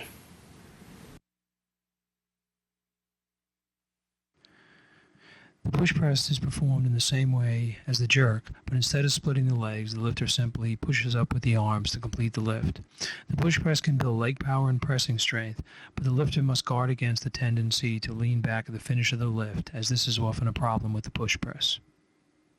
Some split jerkers use the power jerk to improve their jerking power. It offers a nice variation for jerk training. For many reasons, it's not as important as the power snatch or power clean. Lifters sometimes practice their lifts with a pause at some point in the pull. The most common place to pause is at the knees. Pausing is generally inadvisable as it interrupts the critical rhythm of the pull, but it can be useful to retrain a lifter who tears the bar off the floor at the start of the pull or assumes an improper position at the start or shortly thereafter. Some lifters like to do halting lifts occasionally, just for variety in their training, and this is fine as long as they don't permit themselves to get into poor positions at the halting points. Snatches and cleans, both in the competition and power styles, are sometimes performed from the hang. When using this method, the lifter typically stands up with a bar, then lowers it to the desired position here above the knee, and performs a lift. Above the knee is perhaps the most common hang position. Another variation of the hang lift is from the hang below the knees.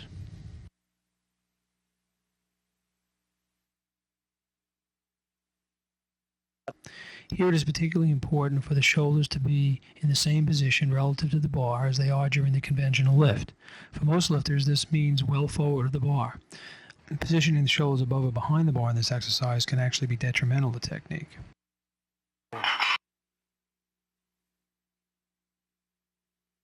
The dead hang snatch, or snatch from a standing position, is an exercise whose purpose it is to teach the lifter to move rapidly under the bar. The lifter starts by standing fully erect with the arms hanging straight. The lifter then explosively contracts the trapezius muscles and jumps under the bar with all possible speed. Very light weights are used at first. This exercise is very helpful for beginners and for more experienced lifters who need to focus on moving under the bar with greater speed. However, it, like other hang-type exercises, should not be overdone. Lifters who already know how to squat snatch sometimes use this exercise as a warm-up for their squat snatches by doing a few light sets first. The dead hang clean is done in the same way and for the same reasons as the dead hang snatch. I found it to be more effective for the clean. Here again, the lifter merely shrugs and explodes under the bar, emphasizing whipping the elbows quickly and very high. Ideally, the upper arm should be parallel to the ground when the bar is caught on the shoulders. While most lifters practice this exercise with weights much lighter than their cleans, the great David Shepard cleaned 350 pounds in this exercise when he was cleaning just over 400 pounds using the conventional style. The snatch balance exercise is another exercise that is used to improve speed and positioning in the snatch. It can be done with and without a leg drive prior to the lifters exploding under the bar. I prefer the latter variation.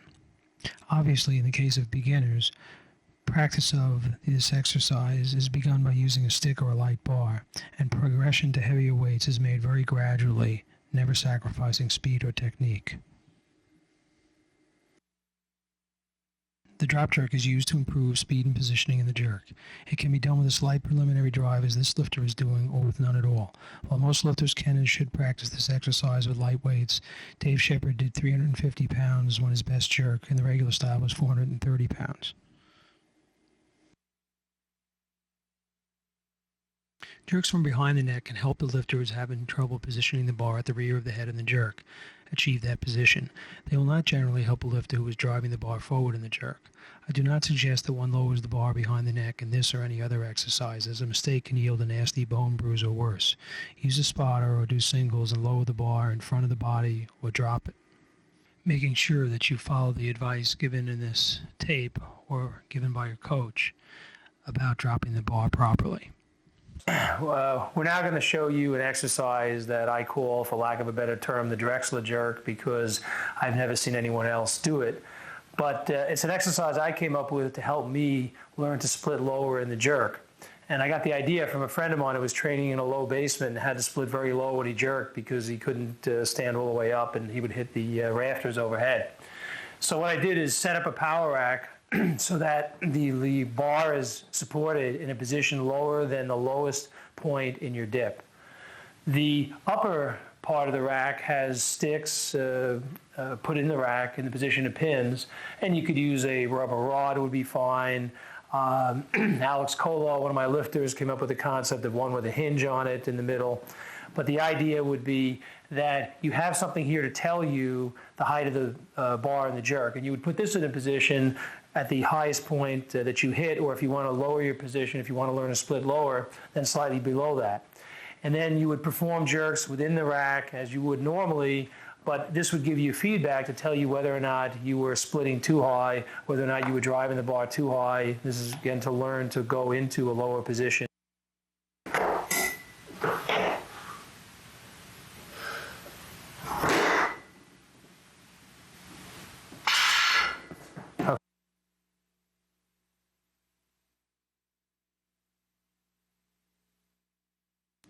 We have invited Mike Jakes, former Olympian and many-time national champion and American record holder, to demonstrate the high pull. High pulls are used to develop stages 1 through 4 of the pull. There are many variations. We'll demonstrate 4. The first involves merely replicating the first 4 stages of the pull with moderate speed. This version has limited carryover value to the lifts because of the lack of speed that is employed in performing it. The next version is one in which the lifter tries to develop a lot of speed at the end of the pull, does an explosive phase, but doesn't allow the arms to bend at the end. So just goes up to a finishing position and tries to keep the arms fairly straight. The weight is so light that it's just that type of position. They're actually checking the bar with the arms, preventing it from going any higher than that stretch position. Okay, so that's done with an explosiveness, with an emphasis to raise the bar up, but the arms are kept straight. And many of the coaches who encourage lifters to do that are fearful that if they allow the arms to bend, that the lifters will use the arms inappropriately when they're doing high pulls. But there are a lot of coaches who do allow lifters to permit the arms to bend. Now Mike is going to do a version now where he's going to allow the arms to bend, But the important thing is that he's not pulling with his arms here. He's just allowing him to relax, and he's allowing the bar to come up. So now that he's done his explosion, the bar is flying up at the rapid rate, and he's allowing that to happen. But he is not actively exerting force against the bar with his arms at this point. He's not pulling with his arms, which would be considered a technical mistake if it was done. A final version of the high pull is done with a rebend of the knees. Most lifters who perform the exercise in this way allow the knees to rebend even more than this lifter. Rebending the knees simulates going under the bar somewhat and may prevent overextension, which is sometimes a problem for lifters when they do pulls. Pulls are sometimes performed with a halt for the same reasons that the lifts are. Such pulls can also strengthen the body at points where the pull is most difficult, such as at knee level.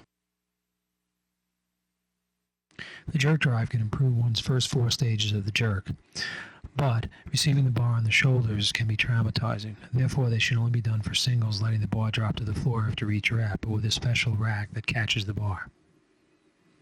Springs are a more limited version of the exercise, but can do a nice job of training the lifter to get the spring out of the legs and the bar. Lifters sometimes perform deadlifts, effectively slow pulls, to develop their leg and back strength for the pull. Care must be taken not to lose the arch in the back or to use a style that does not replicate one style in the normal pull, such as allowing the hips to rise faster and more extensively than in the pull. Lifters can work up to as much as 120% of their best snatch or clean in this exercise, as compared with 90 to 110% in the high pull itself. More weight than that generally leads to a technique breakdown. Lifters perform both lifts and pulls from what are known as blocks. These exercises are similar to lifts performed from the hang. However, most lifters find it easier to assume positions similar to what they are actually using in the lifts when they lift from the hang versus blocks. In addition, a miss from the hang can simply be dropped on the platform, while a miss from the blocks can result in a nasty rebound that can send the bar back at the lifter. Lifts from the blocks do permit the lifter to set up more carefully and perform repetitions more precisely. As when doing lifts from the hang, starting positions identical to what would be occurring at that point in the full lift are essential. Lifters occasionally perform lifts or pulls while standing on an elevated platform or block. This requires the lifter to go through a greater range of motion when lifting the bar than from the floor. Such lifting can develop greater strength at the start of the pull. These exercises, while hardly popular, can be very helpful for lifters who tend to rush the bar from the floor, as it is pretty difficult to do so from this position.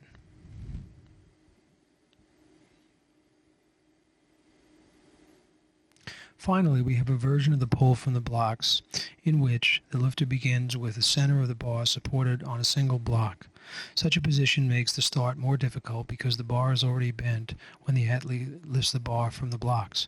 When lifting from 2 blocks, some bar bend at the start helps the lifter to get the bar going. The good morning exercise is used to strengthen the pull.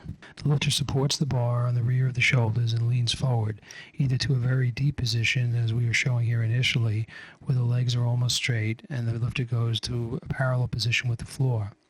Or alternatively, a much more popular version today is with legs partially bent and bending over only partially, so the lifter resembles the finish of the pull. Deadlifts with the legs straight or nearly so places more stress on the back, buttocks, and hamstrings than regular deadlifts. However, because the positions assumed do not resemble what is normally done while lifting, the carryover value is limited. On balance, I like all forms of deadlifting better than their counterpart good morning exercises because of better ability to control the bar while deadlifting. Jerk recoveries and supports in the power rack are intended to improve the lifter's ability to hold weights overhead in the jerk. They can be done in split or partial squat style. While most lifters think the benefit of these exercises arises out of the ability to handle heavy weights heavier than those in the jerk, my experience has been that using weights similar or even less than those used in the jerk are more beneficial because the lifter can assume correct positions and learn proper muscle tensions with lighter weights. For example, locking the elbows forcefully while relaxing the shoulders so that the elbows can turn properly, as was illustrated earlier. The overhead squat is used to build strength and balance in the squat snatch. One uses the same grip and foot position as in the squat snatch. This is a great exercise for beginners. The front squat builds strength in you to come up from a clean. It is performed with the bar on the shoulders, elbows up, chest out, back arched, knees over toes, and balance shifted to the rear of the foot as one descends. The back squat, or squat, is one of the most fundamental exercises for weightlifters. It strengthens the start of the pull and the ability to stand up from the clean. Note that weightlifters squat all the way down as they are strengthening their low position in the clean and not trying to see how much they can squat. We've demonstrated how to do a squat correctly. Now we want to show some of the common mistakes that are made while performing the squat. The first is not keeping the back arched, the lower back arched, and the chest out. It's rounding the back. Many lifters round either at the start or when they hit the bottom position, they let the lower back round out. Upper back loses its position. This is a definite mistake while squatting.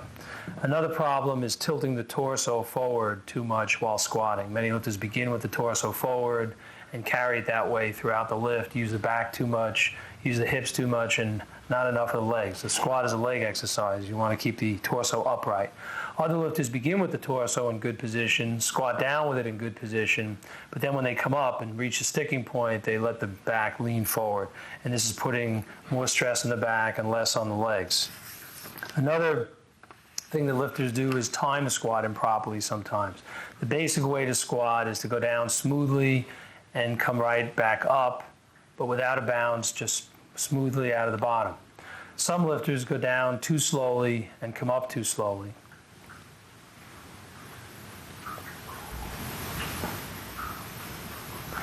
And other lifters just go into a free fall when they squat and bounce out of the bottom.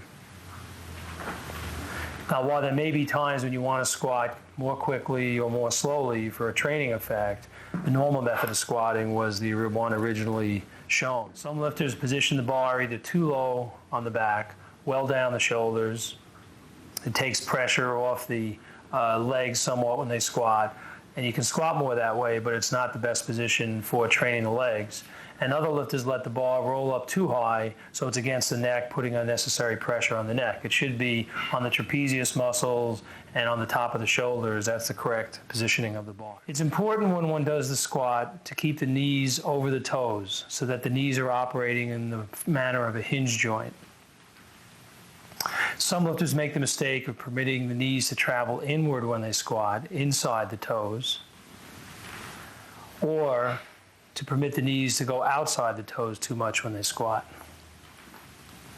And both of these are mistakes. The closer you can keep to knees over toes, the less stress and strain will be on the knees. Front and back quarter squats are sometimes used to strengthen a lifter's legs, but carryover from partial squats to the lifts is limited, and partial squats can never replace full ones. Now we're going to address some exercises that are used on occasion by Olympic lifters, but because they're not mainstays, we're not going to spend a lot of time explaining or analyzing them. Lunges are done to strengthen the legs and improve the balance in the split. The bar can be placed on the front or the rear of the shoulders. They are normally done to a lower position than the lifter uses in the jerk, with the feet in the same position as in the split jerk, or a little bit wider or spread apart even longer. The legs are generally alternated to strengthen both sides of the body. Another version of the lunge was used by the two-time Olympic champion from Poland, Waldemar Bashanowski. In performing this exercise, the lifter's feet are supported by boxes and the bar is held in the hands. This enables the lifter to reach a deep and consistent position with the legs. The step up is another exercise that can be used to strengthen the legs. The lifter steps up on a high box with the weight held on the rear of the shoulders. Step ups are less specific than squats or lunges, so they have a limited carryover value to the lifts. They were once touted as a replacement for the squat, but I do not believe that this will ever be the case. Hyperextensions isolate the spinal erector muscles, buttocks, and hamstrings. The lifter, who is supported at the hips, lowers the torso to a 90-degree angle with the floor and then raises the torso until it is parallel to the floor or slightly above. This position is often held briefly. Many athletes find this exercise helps them to maintain an arch in the lower back while squatting or pulling. The glute ham raise is a variation of the hyperextension that permits a fuller range of motion in the buttocks and hamstrings by bending the legs at the end of the lift. The stretching version of the stiff-legged deadlift is used by some lifters simply to stretch the muscles of the lower back following a workout. The bar is gripped with a wide grip to facilitate a full range of motion. It is lowered close to the body and very smoothly while holding the legs straight. There is no bouncing or extended pausing at the bottom, and the empty bar or very light weights are used. I must caution you that back experts would cringe at seeing this exercise, and no one who has or suspects they have any back problems should do it, but many lifters have found it to be very useful over the years.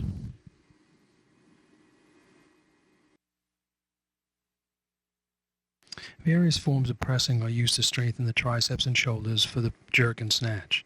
This version is called the military press. Note only the arms and shoulders lift the bar, the body is stationary. The bar is lifted close to the face. In the bench press, the bar is pressed in the lower part of the chest and the slide arc back upward toward the top of the shoulders. The bench press is not very helpful to the overhead lifts, therefore it is not widely practiced by Olympic lifters. Bench pressing is probably the single most dangerous weight training exercise. Fatalities when the bar is dropped on the head or neck are not unknown, so spotters should always be used. The incline press falls between the military press and the bench press. It is more related to the overhead lifts than the bench press, but less so than the military press. It places less stress on the lower back than the military press, but most lifters don't experience problems with strict military presses, so prefer doing them. The seated press is similar to the military press. Being seated precludes cheating with the body to get the weight up, but in my experience puts great stress on the lower back by restricting the upper body movement so much without anything to support the upper body, so I don't recommend them. The press behind neck is similar to the military press, except that the bar begins behind the neck. Narrow and wide grip versions can be done as they can for the military press. In my experience, more lifters report shoulder pain from presses behind the neck than from military presses, so I prefer the latter.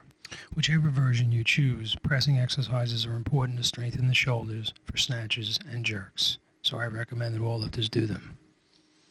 Some lifters perform pressing from a squat position. It may help them develop balance and pressing strength specific to the squat snatch, but I don't like any exercise that requires a lifter to sit in a squat position for very long, and I find pressing from this position to be awkward. Dips strengthen the shoulders and arms, but they don't tie in well to overhead lifting, and I've seen too many shoulder injuries from them to allow my lifters to do them.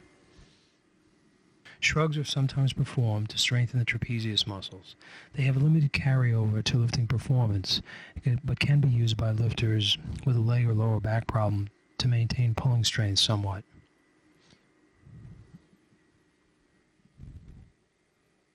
A second version, called the power shrug, brings the back into play more, so has a greater relationship to lifting performance. It's very similar to a hang high pull.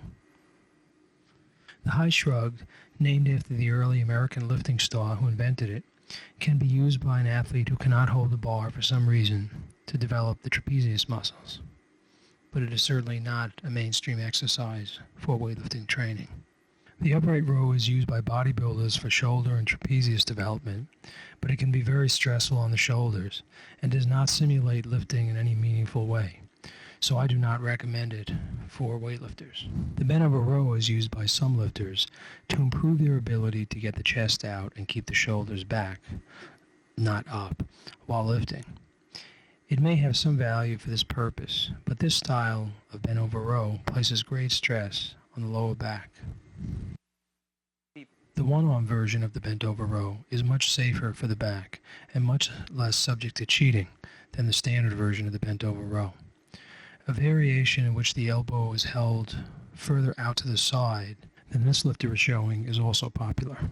Pausing at the top and pulling the shoulder blades together confers added benefits. Grip strength is a very important characteristic of a weightlifter, and a lot of lifters neglect training their grip. They do the lifts and that's it. And for many lifters that is adequate. But for lifters who have problems with their grip, who have small hands as I do, they'll find that they have to do supplementary work to strengthen their grip. I found early in my career I had some gripping problems. I could snatch more with straps than without. And later when I worked my grip, I found there was virtually no difference using straps and not. You can start with a gripper like this. It has kind of an A-frame design, You just squeeze it shut. The problem with it is if you notice that at the bottom, my small fingers are spread wide. At the top, my larger fingers are not spread as wide. So it's kind of an uneven exercise in certain ways, at least in the context of a weightlifter where you're going to be gripping a bar with the hands fairly closed. Now this gripper is known as a super gripper. Notice that here there's not as much of a difference in the spread between the bottom and the top of the gripper. You have springs which adjust. You can move the springs up and make it more difficult, move them down and make it easier. And you squeeze in this way, bring the handles together. Very sturdy kind of a device, not very expensive and very highly adjustable. I think overall your best kind of portable gripping device. A plate loading gripper is also quite effective, but when using it, one has to guard against the tendency to rotate the hand, which converts the exercise into a one-arm deadlift with bent fingers. Still another gripping exercise is the one-arm deadlift, where the lifter raises the bar off a rack, and because he's using only one hand, there's a lot of stress on the grip and very little on the body. However, the hand is not in the same position as in the snatch where the hands are spread and the wrist is at a different angle. So some lifters also like to do a wide grip, non-hook deadlift so that they work to strengthen the grip and just hold it on top for a few seconds with a non-hook grip, and that will really strengthen the grip. Strong abdominal muscles help to support a lifter's back, so I recommend abdominal exercises for all lifters. There are many exercises that strengthen the abdominals. The traditional straight knee sit-up has fallen out of favor due to its alleged stress on the lower back and use of hip flexors while one is performing it. But both of these areas need to be prepared for heavy lifting. The bent knee version of the sit-up stresses the back less. Crunches are done by keeping the legs in a fixed position, typically with the knees up, and then just rolling the torso upward off the bench. This isolates the abdominal muscles more than any other exercise. The incline version of the sit-up and related exercises tends to stress the lower back less than the flat version, and it stresses the abdominal muscles more. So these variations are very beneficial for the weightlifter.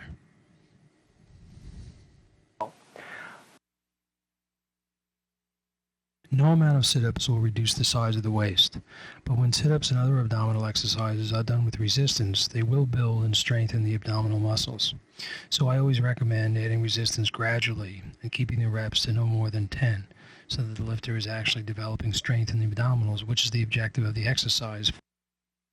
Twisting versions of abdominal exercises tend to stress the oblique muscles on the sides of the waist, in addition to the abdominals, so they are very useful.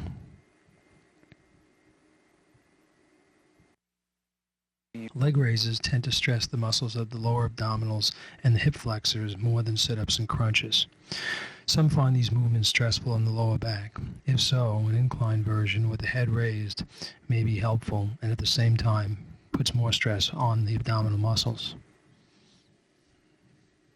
1. Many athletes find that bent knee leg raises or frog kicks are more comfortable than the straight leg version, and they certainly permit one to crunch the lower abdominals to a greater degree. Incline versions of this are more advanced, and hanging versions, where you are hanging from a chinning bar or supported by dipping bars, are more advanced still.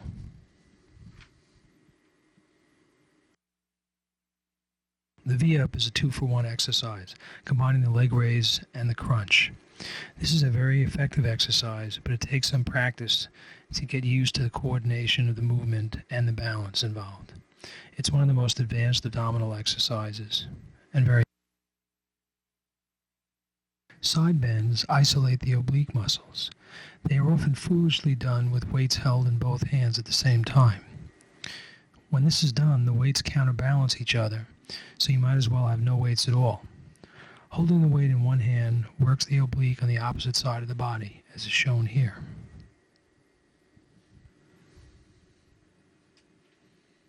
The side hyperextension is my favorite oblique exercise. Naturally, it needs to be done on both sides of the body. Resistance can be added after a time. They can be practiced on an incline bench or on the floor if the version shown proves to be too difficult at first. Curls have little direct value for lifters, as the arms do not pull the bar up in the clean or the snatch. But some lifters experience elbow discomfort in the snatch or jerk. These lifters are usually those who have elbows that hyperextend or go past the point of being straight and actually bend backward when they are locked out. In such a case, curls can help to strengthen and stabilize the elbows. Curls should be done strictly with no body movement assisting and to the fullest extent of the arms up and down. Reverse curls attack the arms at a different angle than regular curls, so many find them to be an excellent adjunct to curls and strengthening the arms. Often a lifter will curl one way one day and a different way on another day. The curling exercise which may have the most direct effect on stabilizing the elbows for lifting may be the Zotman or hammer curl. This is because the hand is positioned in a way quite similar to that assumed when a bar is overhead.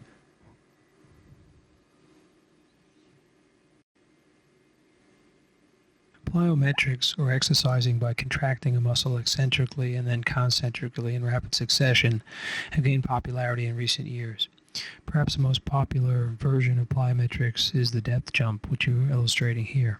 It consists of jumping from a box on a raised surface onto the floor and rebounding up immediately. There's normally a pad placed under the feet. Plyometrics are believed to increase one's ability to reactively contract muscles and one's power capabilities. Weightlifting is so plyometric that I think plyometrics for weightlifters in most cases is overkill. Some lifters perform jumps in hopes that jumping will increase their explosive power. One of the favorite exercises is to jump from the floor onto a box or a horse and employ squatting quickly at the end of the jump to kill two birds with one stone. I prefer dead hang cleans or snatches.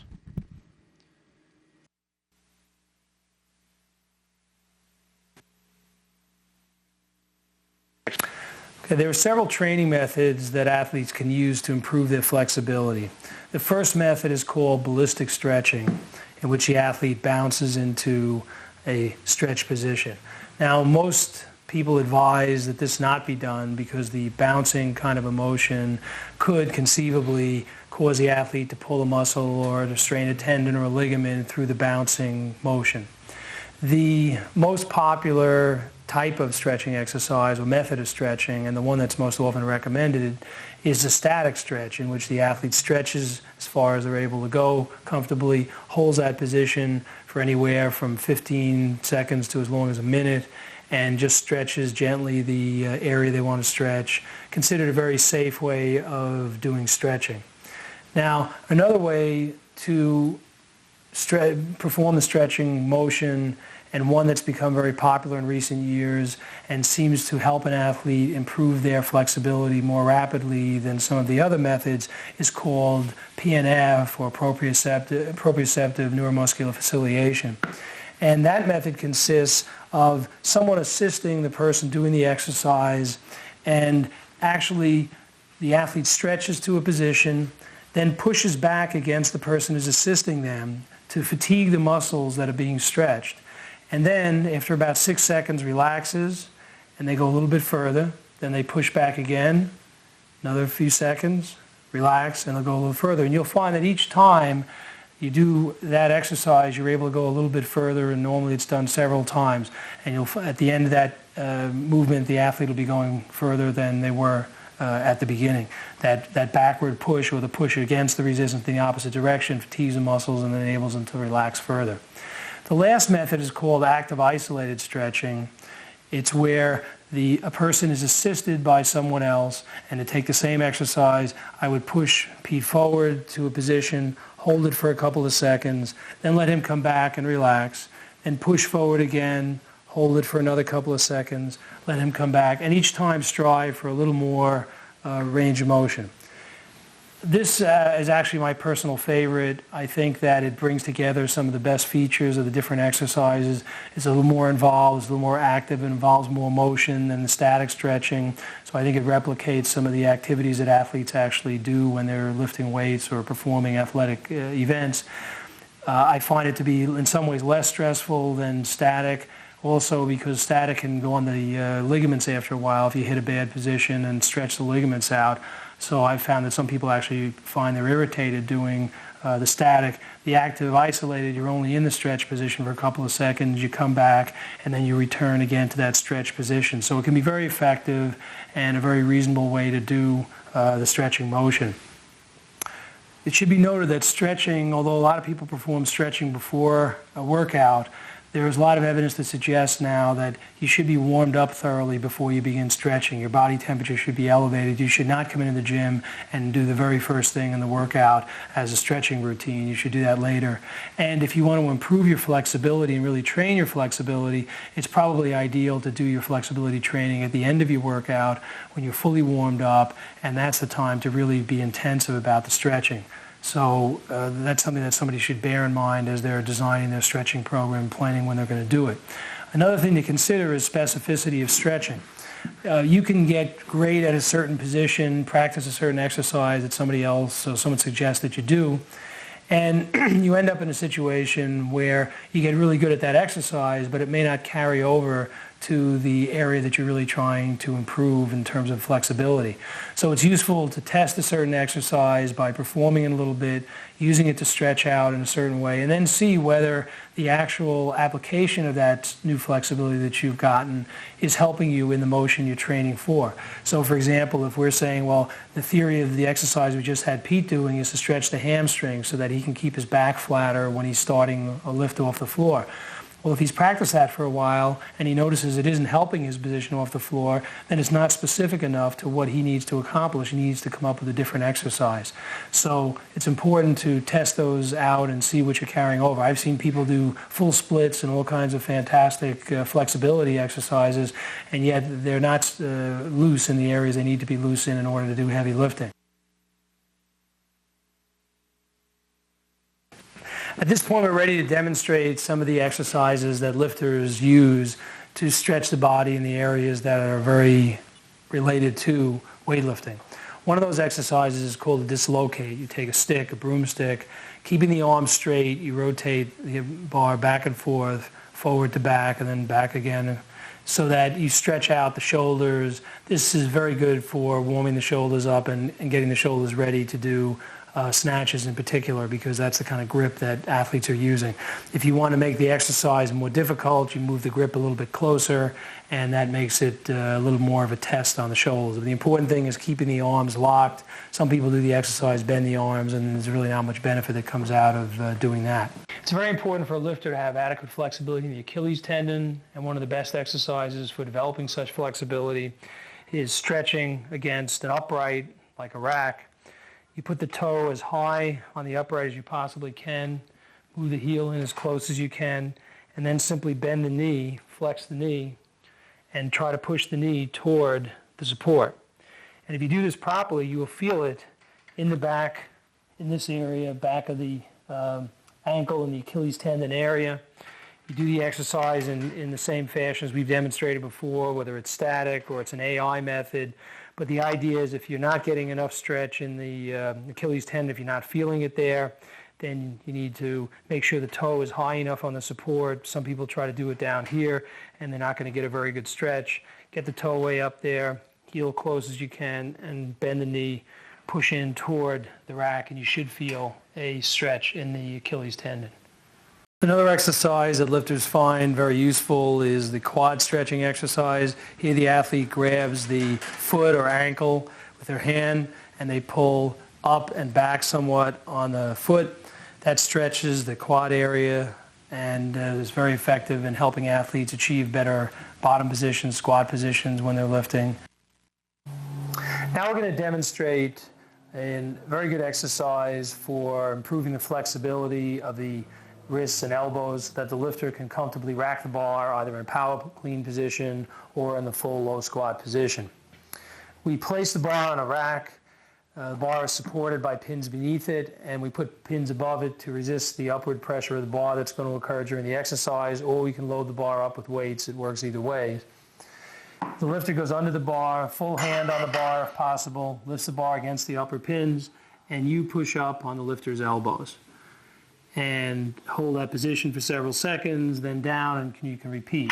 Now, a variation of this exercise is the PNF method we talked about before, where the lifter is going to stretch and then push down against resistance so that he's going to bring his elbows into position. I'm going to push him up. Now he's going to push down against my hands to tire his muscles so that they'll stretch more.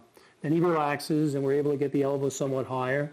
Then he'll repeat and push down again several seconds to fatigue the muscles, and then he's going to relax and we get him still higher. And you can repeat this several times, and each time the elbows will go a little bit higher. You'll get to a slightly higher position. This is an excellent, very specific exercise to improve the racking flexibility. Now, sometimes when you get an athlete as big and strong as Chris, he can push down so hard against your hands that it's hard to resist and it's hard to offer him the resistance he needs. So a variation of this that we use is doing it with the lifter in the full squat position. Now, the two advantages here. One is that you get the athlete into the full squat, which is the position they're going to be racking a heavy clean. And so it's even more specific. And the other advantage is it's a lot easier to hold against the lifter when the lifter pushes down against your hands. So if you have a very strong lifter, you can actually brace your thighs against your hands, and now he can push down on his elbows as hard as he wants, and I'm going to be able to hold that position. It doesn't require as much strength when you're resisting with your thighs and your hands. And again, this exercise is extremely effective for racking the bar. I've never worked with a lifter who, with consistent practice on this exercise, daily practice, sometimes multiple times a day, couldn't improve the flexibility sufficiently to be able to rack the bar comfortably. But it can be an uncomfortable exercise in the beginning. You can experience discomfort in your wrists and your elbows, and you can feel a choking sensation as the bar goes against the throat. All of that will dissipate over time as you improve your flexibility and become accustomed to the exercise. So persist, and you will learn to rack the bar in the clean. Obviously, in stretching as in anything else, if you're doing the exercise and you find that you're in pain the next day, you may have overdone it, you need to back off a little bit, do it with a little less intensity, and slowly work your way into the level of flexibility you require. Okay, another exercise is squatting against the wall. Here the lifter squats down with the back arched and tries to get as deep as they can, keeping the lower back in good position, the chest out. The closer you are to the wall, the more difficult it will be to squat properly, and that'll really stretch out the hips and the legs and enable you to hit a correct squat position. Another exercise a lot of athletes like is stretching with a bar in a full squat position. So as you can see, Peter sitting down there with the bar sort of just above the knees, and is stretching the ankles in that position, kind of stretching the knees forward over the toes, and that's another way, in addition to the Achilles tendon stretching that we showed you before, to help improve the bottom position and help you become more comfortable in that position. Flexibility sufficient to take the bar from the floor in good position is critical for the weightlifter. And for a lifter who has trouble doing that, I recommend a very simple exercise. You can take the bar from a rack, or if you were having trouble getting position, I wouldn't as much recommend this, but let's assume I couldn't get a good position and my back was rounded out. Once you take the bar from the floor, you stand at attention. Most lifters can have no trouble assuming a good position here. Now, maintaining that good back position, maintaining the arch in the lower back, chest out, you're going to lower the bar down. Keep lowering it till you get to a point where you may feel that you're going to lose your position. Stop there, reassume the good position, hold that position for a few seconds, come back up again, and then you can lower it back down, trying to go a little bit further and maintaining that good position while you do that. Eventually, with enough practice, you're going to be able to do that exercise all the way down to the floor. If you're having trouble even getting to the floor in a clean grip, then practice it that way until you get down to the position. Eventually widen it to the snatch grip, learn to get down in that position. And if you want a real challenge, stand on a little surface or use even a wider grip than you normally would in the snatch. Get to the point where you're comfortable in that position. And at that point, you're going to not have any difficulty taking the bar off the floor, both in a correct position and one that's fairly comfortable. You shouldn't be down at the bar struggling to assume the proper position with all kinds of tension and pressure on yourself. You should be able to go down to that position comfortably, and the practice of this kind of exercise will help very much in that regard. It's a very specific kind of an exercise. At this point, we're going to demonstrate an exercise that's very good for stretching the low position in a squat. Lifters do a lot of exercises to improve their flexibility. Very often they're not specific enough. This one is very specific to accomplish that goal. Now, the idea here is the bar is set in a power rack. The bar is supported by a set of pins below, and the pins above will offer resistance to the lifter. This exercise is going to be done in the AI fashion that we mentioned earlier. The lifter is going to do several reps. Each one, he's going to go into the full squat position, push up against the bar to push himself down into as low a squatted position as he can possibly assume. And he's going to keep his chest out, back arch while he's doing that, and let the legs absorb the pressure. After a few seconds in the low squat, he'll stand up, fully straightening the legs, and then go right back down again and resume. And we're only going to show a few reps, but typically you do this about 10 repetitions. Now notice he's getting underneath the bar in the full squat position. He's using the bar to push down against his legs in the low squat position. Then he stands up and gets set again and goes right back into that position, and we'll repeat for several seconds there. And again, this will be repeated up to 10 times during the exercise.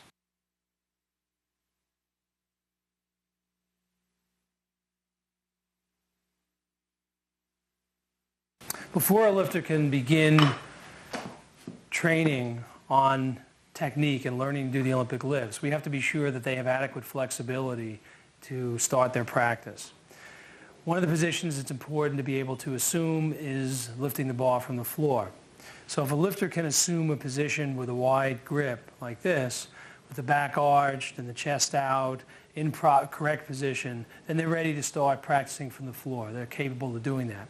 If, on the other hand, a lifter just can't get down and reach the bar, they're too inflexible. They try to get down there and their lower back is rounded out and they're just not able to grab the bar properly, then that lifter needs to practice stretching before they're able to begin practicing the actual lift itself. Similarly, if a lifter is going to try to do snatches, they need to be able to do an overhead squat before they can begin to learn the low position of the lift. So you'll see if a lifter coming in the gym is able to hit a correct low position. If you've got a lifter who cannot do that, or can't lock the arms properly, or just can't get the bar, it's straight here, but they just can't get it behind them, then their flexibility is inadequate to begin practicing the snatch. There's no point in trying to do the lift when you can't hold it in a proper position. Okay. Another test that we use to see whether weightlifters, fledgling weightlifters have adequate flexibility is whether they can rack the bar on the shoulders. Now Alex is here with the weight resting on his shoulders, the bar, his elbows are high enough to practice the lifts. If a lifter can't assume this position, they're not ready to do cleans. You can't have them come in and try to practice cleans when they cannot rack the bar. Now let's say, for example, Alex couldn't get the bar on his shoulders. The lowest he could get the bar was here. It was not in contact with his shoulders. He's not ready to start cleaning. If he was able to have it on his shoulders, but his elbows were down in order to do that, he couldn't get his elbows any higher than this, and he would not be ready to practice the lifts, and he should be doing pulls and other exercises in the meantime while he's trying to stretch his elbows. So that's important. We test the squat position of new lifters with a front squat to see if they can squat to a below parallel position with their feet flat, torso vertical, and lower back arched. A back squat test can be used for lifters with poor elbow flexibility. Other lifters have great difficulty either squatting down all the way, or keeping the torso vertical, or keeping the back from rounding out.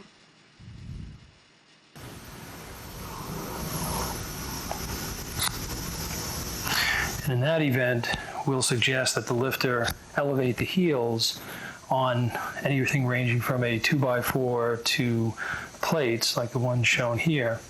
And that elevation of the heels normally straightens the lifter up enough so that they can keep their torso vertical, keep the lower back arched, and hit a correct position. Still another test that we use of flexibility is to have the lifter put the bar overhead. They can either press it or jerk it overhead. And if they can get the bar behind their head in that kind of a position, then they're ready to do some jerks. If, on the other hand, the athlete finds that they're unable to put the bar behind them, out of stiffness, it's forward, they struggle, they cannot get it back further, can't lock the arm properly, and that lifter is not ready to do jerks, and so they have to practice flexibility exercises for the shoulders before they can begin the practice of the jerk. So these are the tests that one has to put an athlete through before they can begin practicing. The Olympic lifts are fairly complex movements. Therefore, when they are taught, they are generally broken into simpler segments, which are ultimately built upon and strung together until the full movement is learned. Okay, now we're going to demonstrate the teaching sequence that the USAW uses in their club coaches course as a means for taking starting lifters and teaching them the skills they need to be Olympic-style weightlifters. We invited Danica Rue to demonstrate the USAW teaching sequence.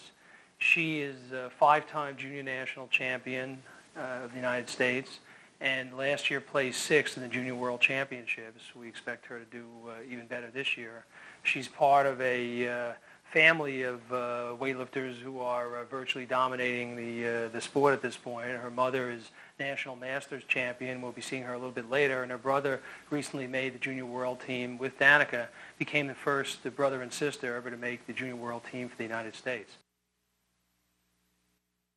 Before we get to Danica's demonstration, we want to show 2 exercises that the USAW uses to acquaint new lifters with the pulling motion.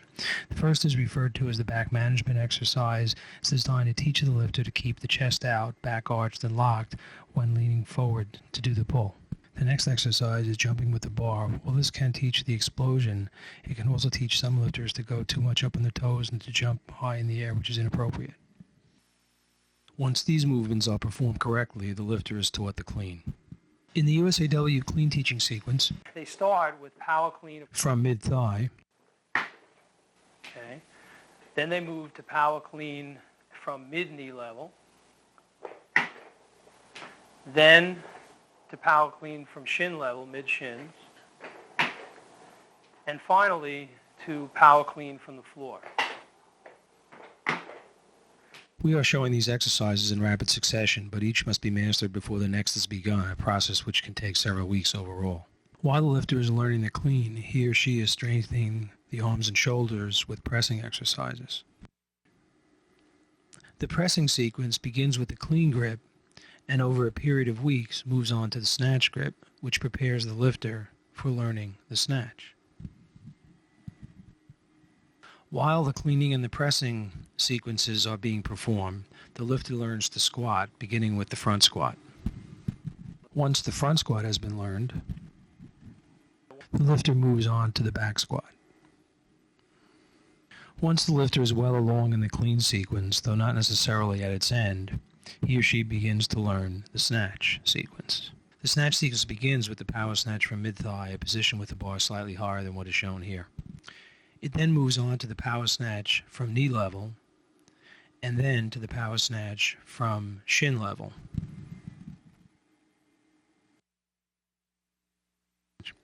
Finally, the lifter is ready to practice the full power snatch from the floor. While the lifter is mastering the power snatch, the low position of the snatch is being taught with the following sequence. The sequence begins with the overhead squat. The next movement in the sequence is a pressing snatch balance where she pushes with her arms and lowers her body into the snatch position. Okay? Now the third thing in the sequence, she puts her feet in the squat position. She drives the bar a little bit with her legs and jumps down into the squat position. Okay? That's a heave snatch balance. And finally, she puts her feet in the pulling position, the same position that she would use to raise the bar from the floor. Now she's going to jump the feet out and into the squat, doing the same heave so that she ends up in the squat position. So she'll bend her legs, drop down. The jerk learning sequence is normally begun while the lifter is learning the clean and consists of 6 exercises. The push press behind the neck is the first exercise in the USAW jerk teaching sequence. The lifter learns to drive with the legs, then push the bar to arm's length behind the head with the arms. Once the lifter has mastered the push press behind the neck, he or she moves on to practice the regular push press.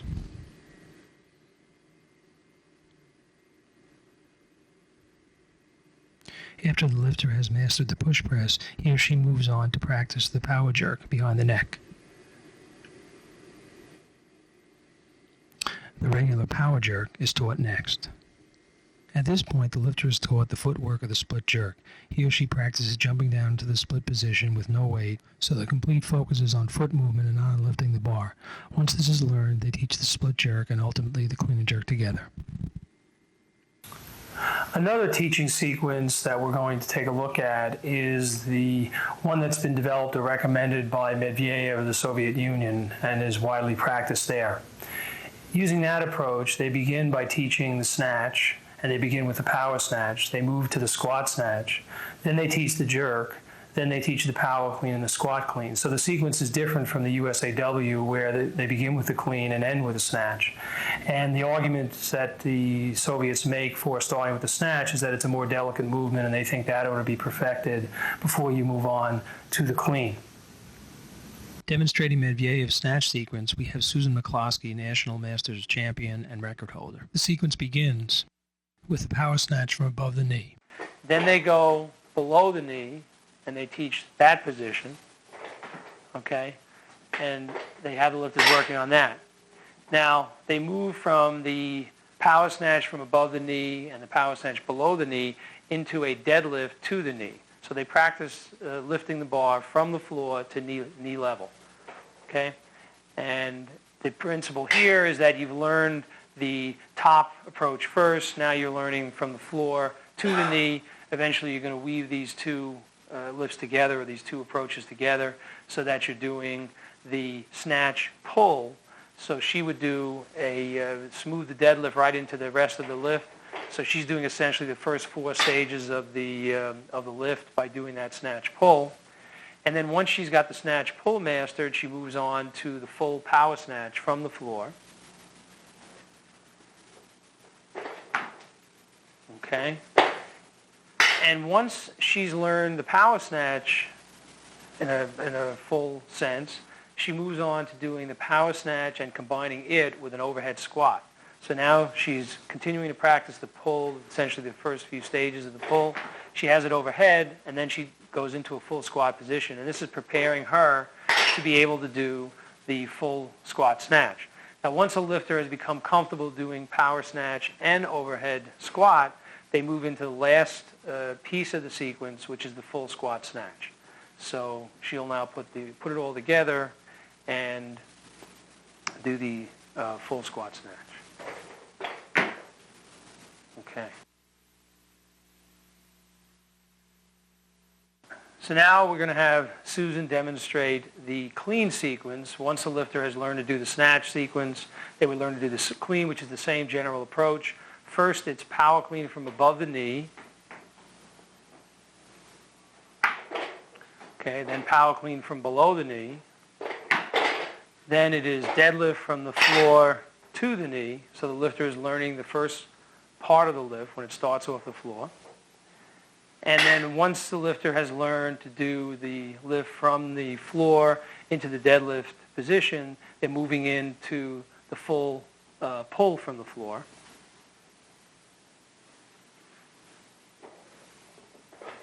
Okay. And now it's all put together into the power clean.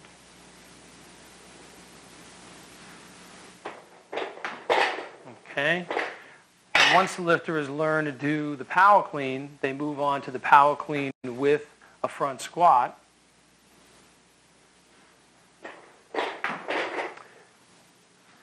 And by now you ought to be able to guess what the next step in the sequence is, which is the full squat clean.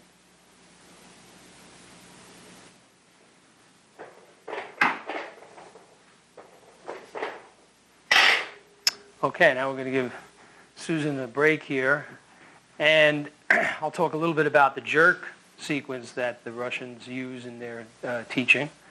They teach the jerk, by the way, in between the learning of the snatch and the clean. Now, that's not to say that the lifter might not be learning the jerk during some portion of the training on the snatch, and then ultimately might not be learning some portion of the clean while they're learning the jerk. It's not a complete break between these learning experiences.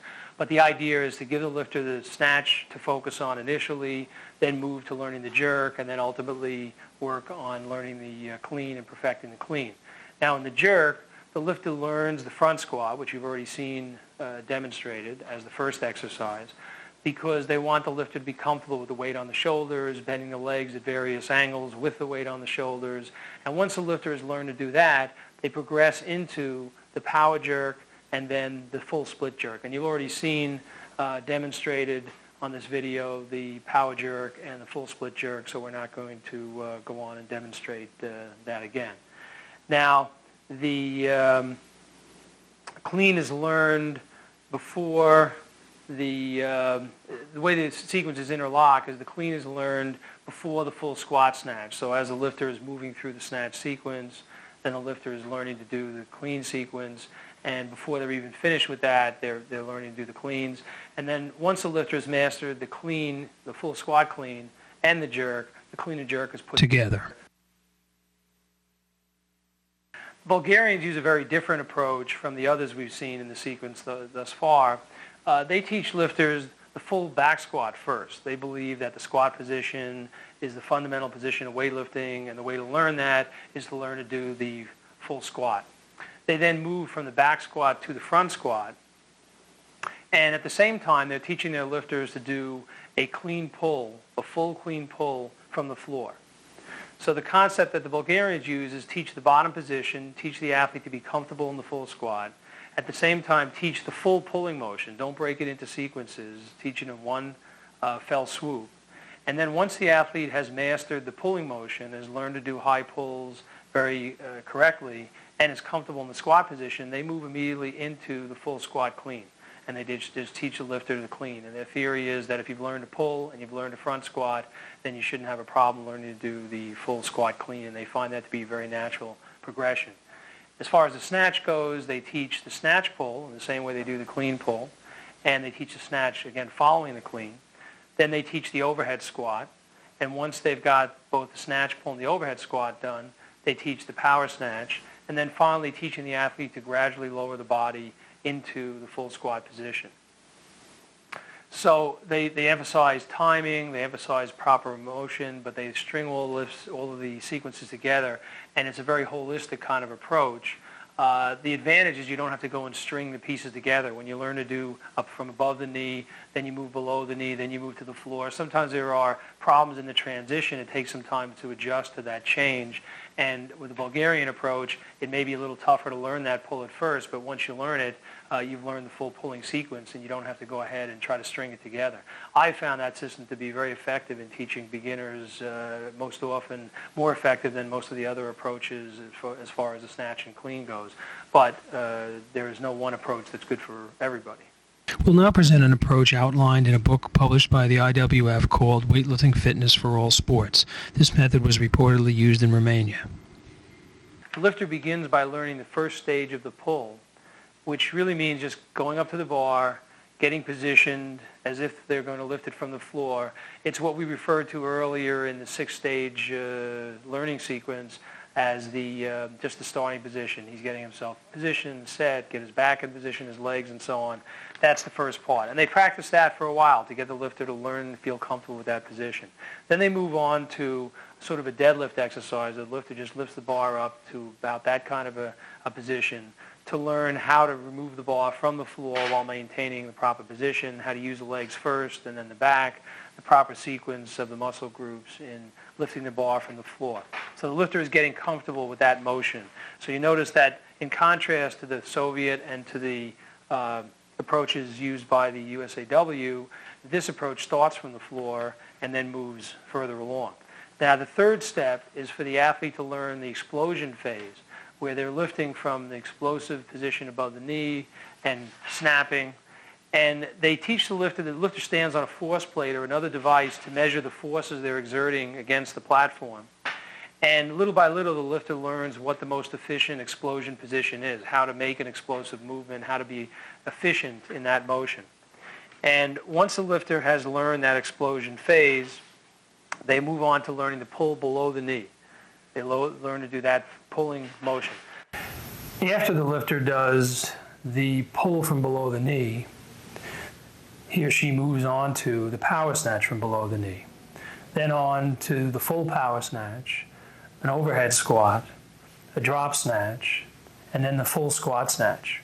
There's a similar progression in the clean. Now in the jerk, they start by practicing stage one, or the stage that leads up to the actual dipping of the legs in the jerk. They learn the proper position of the elbows, of the torso, proper tensions and balance. Once they've done that, they begin to practice stages 1 through 4, or the first stage through the explosion phase. So it's a kind of jerk drive exercise, which you saw earlier in the assistance exercise segment. Then they move on to a power jerk. They practice splitting without a weight to get their footwork down. And then they move on to the split jerk. At this point, we've shown you several approaches to teaching and learning weightlifting technique, and all those approaches will work. They've all been used to success in various countries and gyms around the world. But while I believe that some methods are preferable to others, I happen to prefer the Bulgarian approach myself. I feel that it's important to adjust the teaching method and the learning method for the lifter. If I have a lifter who comes in the gym and can't take the bar from the floor because of inadequate flexibility, well, then I can't teach him to do the pull from the floor as the Bulgarians suggest. I need to start that lifter with a pull in a partial position. And if a lifter has trouble with that, well, that same lifter might be able to learn a jerk first. So even though that might not be the ideal teaching sequence, I want the lifter to be able to do something and to experience some success from the first day if at all possible. And so I'm going to look for a movement they can do appropriately, that their flexibility does permit them to use, and then I go ahead and work on that movement.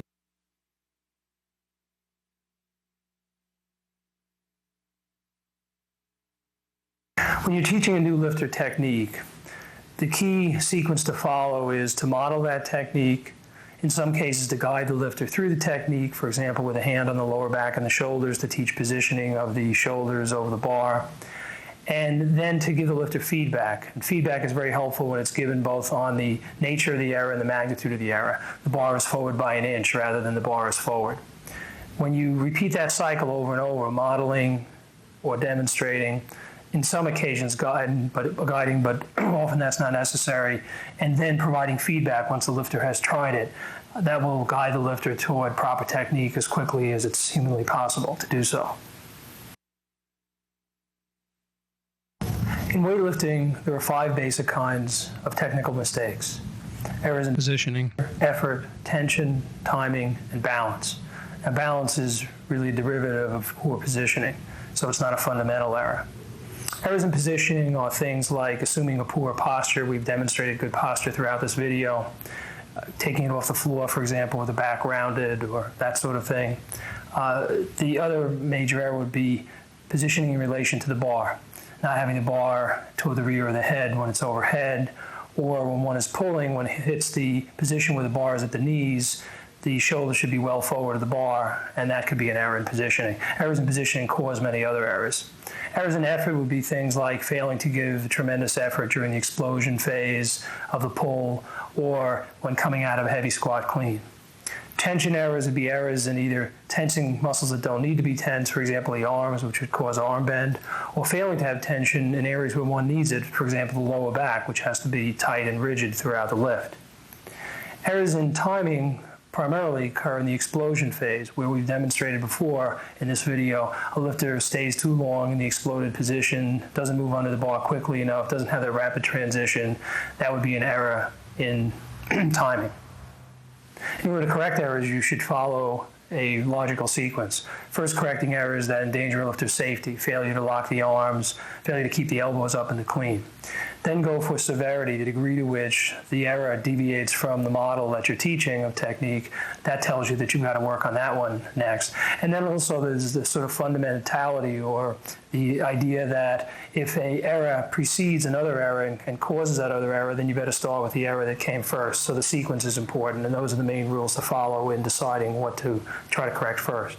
Another issue to be concerned about is when one is correcting errors, do not try to correct many at once. Stick to one thing, try to correct that. When you've got that squared away, then go on to the next one. Don't overload a lifter with telling him or her about many mistakes. They won't be able to retain it. They won't be able to apply whatever advice you're giving them. I've heard coaches say things like, pull a bar until it's at X height and then go underneath the bar. Well, if you pull the bar until you feel it at that height and then begin to move under it, there's going to be a delay anywhere from 1 to 2/10 of a second. And the bar will be at a different point before you actually start to move under the bar. So you need to anticipate somewhat where you're going to be in the weightlifting movement in order to carry out those kinds of instructions, and the coach should be aware of that. Speed in going under the bar cannot be overemphasized. So when I describe the timing of the transition from the explosion to the squat under, I will often say to an athlete, the rhythm should be that fast between the feet hitting and the bar hitting the body, so that there's a bounce of the bar against the body first, and then the feet hitting the floor. And that's the kind of how quickly it moves from one to the other. That gives the athlete the sense of urgency to explode and then to move rapidly under the bar.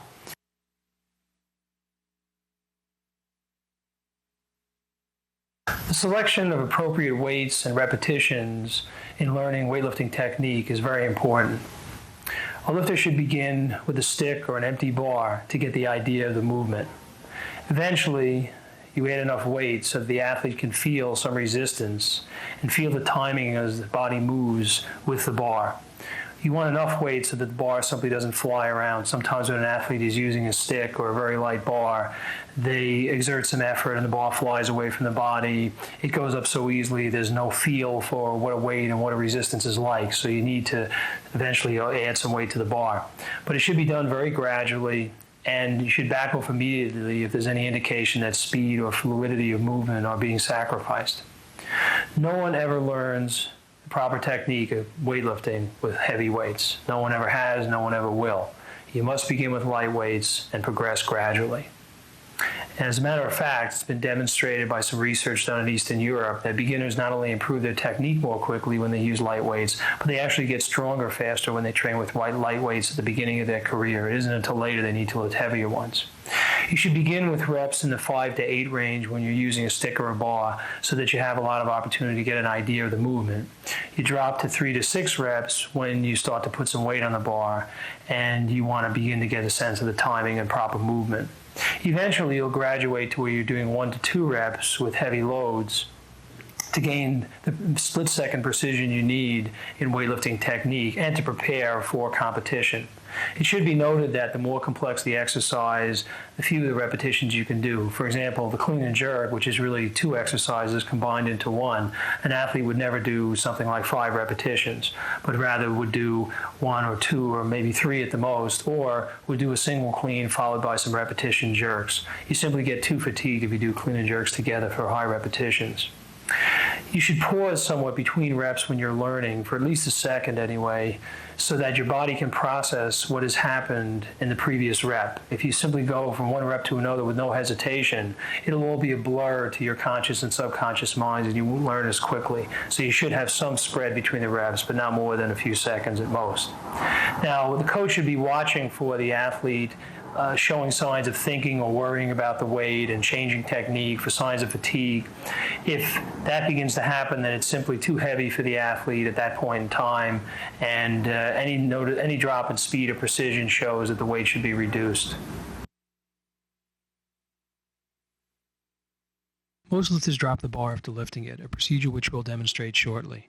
But knowing how to lower the bar more softly can be useful when one is performing repetitions from the hang or is lifting in a gym that discourages unnecessary bar dropping. The process begins with the lifter bending the knees. Once the knees are bent, then the lifter allows the bar to come to the shoulders, meets the bar, and then absorbs the shock of the bar dropping with bent knees. In lowering the bar in the clean, the lifter bends the legs, allows the bar to come down, resists a little with the arms, can catch it on the thighs, and then lower it to the floor. In the snatch, there's a slightly different procedure.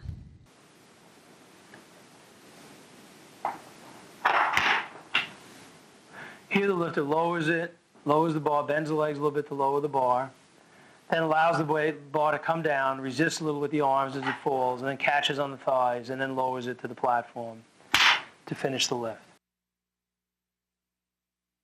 When dropping the bar, the key is to keep the body, including the hands and wrists, well behind the bar. In this way, when it bounces back up, it will not hit the lifter's body.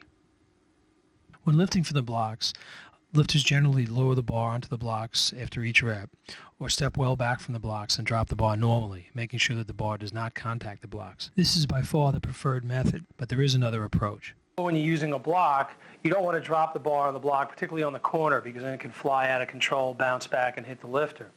So, for example, if a lift was done using the blocks, and a lifter was afraid that in dropping it they would hit the corner of the blocks, it would be appropriate to allow the bar to drop behind, even though forward is usually better. That's a much better strategy than to drop the bar forward, have it hit the blocks, and rebound back toward the lifter. Learning how to miss is an important part of learning how to do the sport of weightlifting. It's very much like learning martial arts. you're taught how to fall almost the first thing in your learning experience, and that's because you're going to fall, and you want to learn how to fall and not be hurt. Well, similarly in weightlifting, you want to learn how to miss so that you'll never be fearful of that process. You'll never be concerned about lifting a weight that's heavy. You'll know what to do to get out from underneath it. And it's really a very simple process, but it takes a little bit of orientation and practice at the beginning to understand it. Always stay between the plates, and if possible, behind the bar whenever you can, so the bar is falling forward. If that fails, then as we illustrated earlier, you can drop the bar behind you, but forward is the best where it's possible to make an option. Now, the other issue is make sure that the arms are straight. Just as in race car driving, you have a cage to protect your body. In weightlifting, you have straight arms to protect your body. If the arms are held straight, the bar cannot hit the body. The bar falls forward, then the arms are straight, the bar will fall forward of the body and prevent the lifter from injury. If the bar drops behind and the lifter keeps the arms straight, the bar will go behind the body, safely out of the way of the lifter. If the arms bend, that's what causes the bar to be able to come down on top of the lifter, and that's a mistake one should never make. So I teach lifters the very first workout how to miss. I have them take an empty bar and throw it down forward, throw it down behind them, keeping those arms locked out so they understand the concept of using the arms to miss the bar. Now I'm going to have Alex demonstrate that.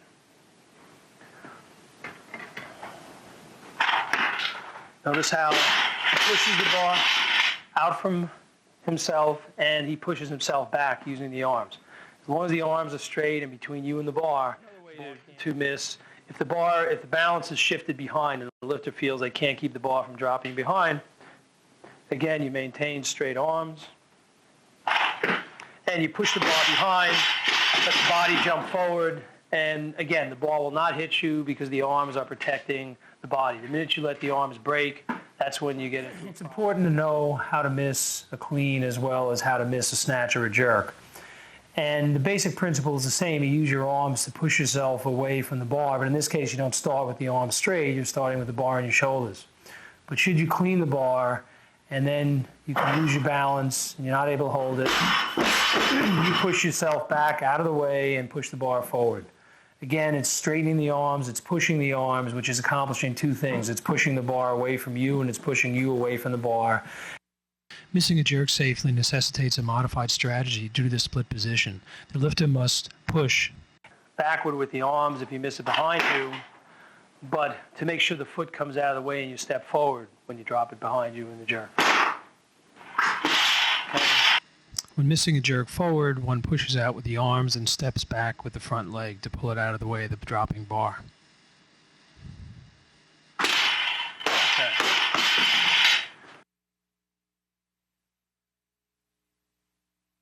While weightlifting is a relatively safe sport from among strenuous sports, injuries do occur. And perhaps a primary cause is that lifters will train a little too hard, lift a little too much, and get an overstress injury like a tendonitis from overdoing their training, just as a runner might do from overdoing the mileage that he or she does. Apart from the training, there are some very simple causes for most injuries, and most of them are quite avoidable. One is trying too much weight for your capabilities. Someone should never come in and try heavy weights unless they've trained and prepared for it. People who get injured with weights very often walk in the gym without any proper preparation, or don't warm up properly, or try a weight that's well above their maximum, and that's when an injury can occur. Poor technique in lifting is another cause, and that's why we've stressed technique throughout this video, and also inability to miss properly. No one has taught a lifter how to miss properly, as we've done.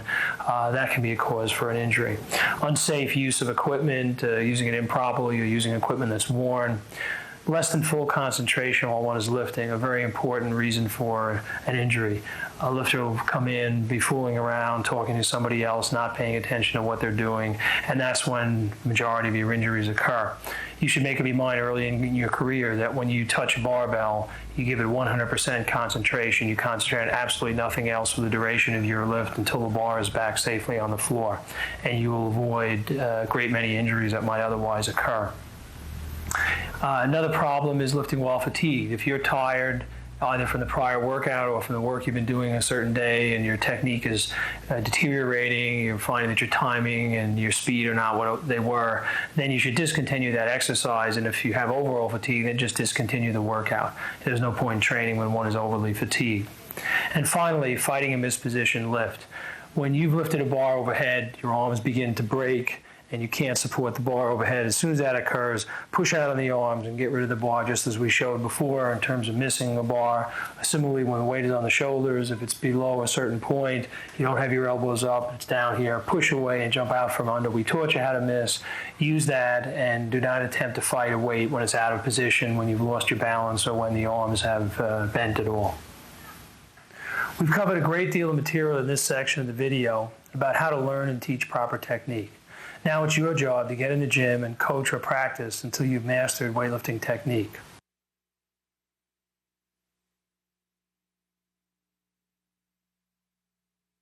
Now we want to talk about the equipment that an athlete can wear in weightlifting competition and also in training. Now, first of all, there is a minimum amount of equipment you must wear in a weightlifting competition.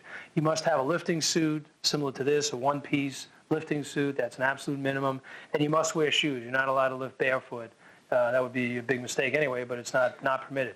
Now, as far as the shoes themselves, there's a maximum height on the shoe of 130 millimeters, and so the shoe top cannot be a very high top kind of a shoe. 130 millimeters is the maximum height, and the sole cannot protrude outside the shoe to try to stabilize the lifter more than 5 millimeters. So basically the sole has to be in line with the upper of the shoe. It can protrude 5 millimeters, a small amount, but that's the maximum. Now, in terms of optional equipment, you can wear a pair of trunks under your lifting suit. You can wear an athletic supporter. Women can wear a brassiere underneath their lifting outfit. Those are all permissible things.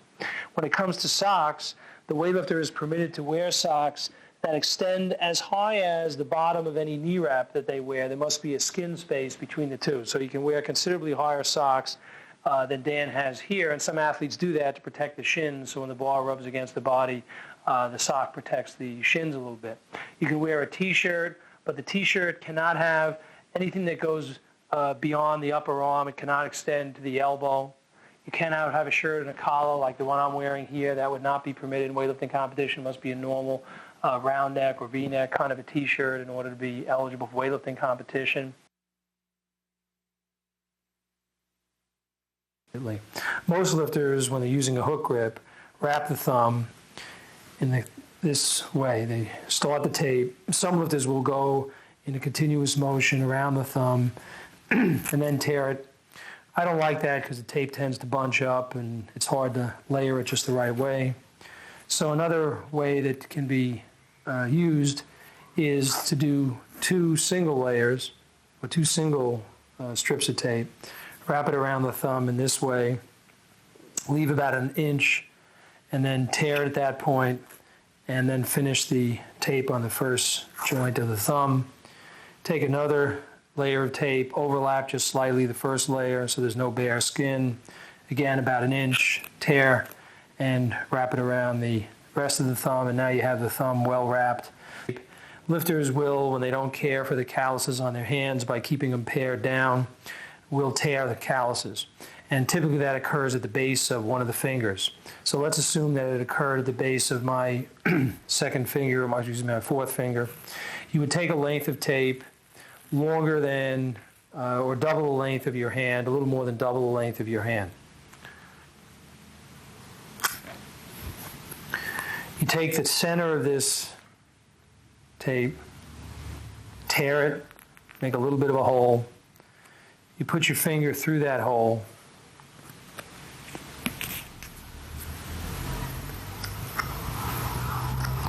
Need a little bit bigger.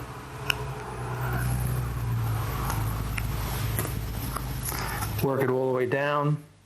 And now place the tape, bend the hand back so you know that you have enough of a slack in the tape so that when you bend the arm back or bend the hand back and the snatch or the clean, you're okay. Put it on the other side of the hand. Make sure you can bend that as well. And then take a layer of tape, back to your roll of tape, and take a piece long enough to go around the wrist, secure it at the wrist by going all the way around and having a couple of inches to spare. And now you've got something protecting your hand that will sustain you for the whole workout. This is a very effective way of doing it. To my knowledge, I'm the one who came up with this approach, although there may be other people who've done it. Many lifters, prior to this kind of wrapping approach, and I did myself, if I tore a callus, I would wrap the tape around the hand in this way, trying to protect it. And the problem is the tape will bunch up. It'll last for a few sets. It'll eventually pull off the hand, and it really doesn't work very well. You are permitted to wear a belt, but the belt can't be more than 12 centimeters in width, which is a little over 4 inches. Most belts fit that description, but a really wide belt would not be allowed in weightlifting competition. Another piece of equipment that is permitted in weightlifting competition and is often used in training is a knee wrap. Now, the rules in weightlifting say that a knee wrap is allowed to be 30 centimeters wide. So from top to bottom, from here to here, 30 centimeters wide, no more than that. However, the wrap can be as long as you want. Now, this particular one is made of neoprene, covered by nylon, keeps the knee warm, but doesn't really offer much in the way of support. But a lot of athletes like it. This is certainly permissible. You can also use a kind that is made of the same materials, an ACE bandage that you commonly see in the drugstore, that is a kneecap like that. That's permitted in competition. This is a sort of a standard ACE bandage kind of a material, which can also be used. And there's also a heavier kind of a material that is used mostly in powerlifting competition that is made to support the athlete. This type of wrap is wrapped around the knee in a special way to provide maximal support. They wrap around the top of the knee to fix it, and then do overlapping layers around the knee, coming down. And eventually, when they've wrapped it fully and secured at the bottom, they'll come up in what's often referred to as a figure 8 kind of a configuration.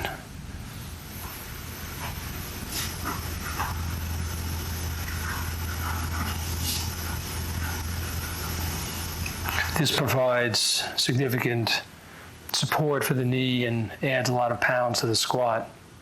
This kind of wrap is definitely not recommended for doing the Olympic lifts, and most Olympic lifters do not use them for squatting either because they don't do the snatch or the clean with such wraps. In addition to restricting one's speed and going under the bar, power wraps bunch up behind the knee, creating a wedge that I believe could lead to knee problems when snatching or cleaning. Another thing that's permitted in weightlifting competition, believe it or not, is a glove. You can wear a fingerless glove in competition. It's absolutely not recommended. I don't know anybody on a national or international level who does it, but it is permitted now under the rules. I think the hand will slip with a glove on it. It can bunch up. It's just not something that you want to do, but it is permissible. And the last thing that is permitted is a wrist wrap. Now, there are a number of different varieties. There are some that are elastic, similar to this, and the athlete wraps it around the wrist. I don't like that because it's constantly squeezing on the wrist. It's putting pressure there, cutting the circulation of the hand. Obviously, you can take them on and off between sets. I don't happen to like that particular method of wrapping. There's a boxing wrap, which is a piece of material that's rather stiff and supportive. It can be used. It doesn't stretch, so it doesn't put the constant pressure on the wrist. I think that's a better choice. But my favorite is this leather type of a wrist strap. You take the ends of the strap, thread it through the slots that are provided. The strap goes on over the hand, and I like to place the strap such that when I tighten this, I'm going to have both the thickness of the wide part of the strap and the two supporting pieces around the part that bothers me. So if my wrist hurts, and when I flex it backward, I want this to protect that area. I want to make sure I have that double support at that area. Once you're finished wrapping the wrist wrap around, you thread the end of the wrap through the buckle and pull backward until the wrap is fixed on the wrist. And I'm just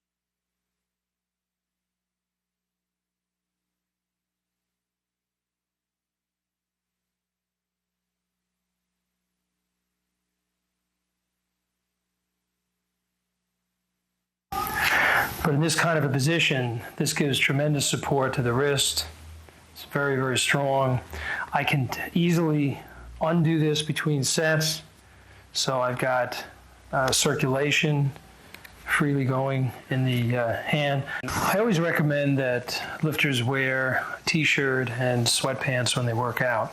The t-shirt because it helps absorb sweat across the shoulders and chest, so when a lifter is racking the bar or even squatting with the bar, it helps the bar adhere to the shoulders and stay more securely on the chest. And the sweatpants because they keep the knees warm in all weather, even in summer there may be air conditioning and you want to make sure you keep your knees and legs warm. But perhaps more importantly, there are going to be abrasions on the shin and the thighs if the lifter doesn't wear sweatpants to protect those areas when they pull the bar. The bar will glide along the shins and glide along the thighs and may even bounce in some lifters' cases depending on their style. And so the sweatpants will help protect them from that.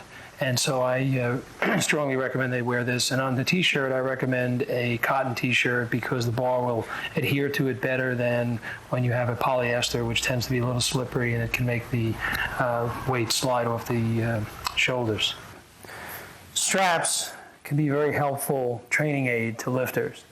They help the lifter hold on to the bar and they can take some of the wear and tear off the hands.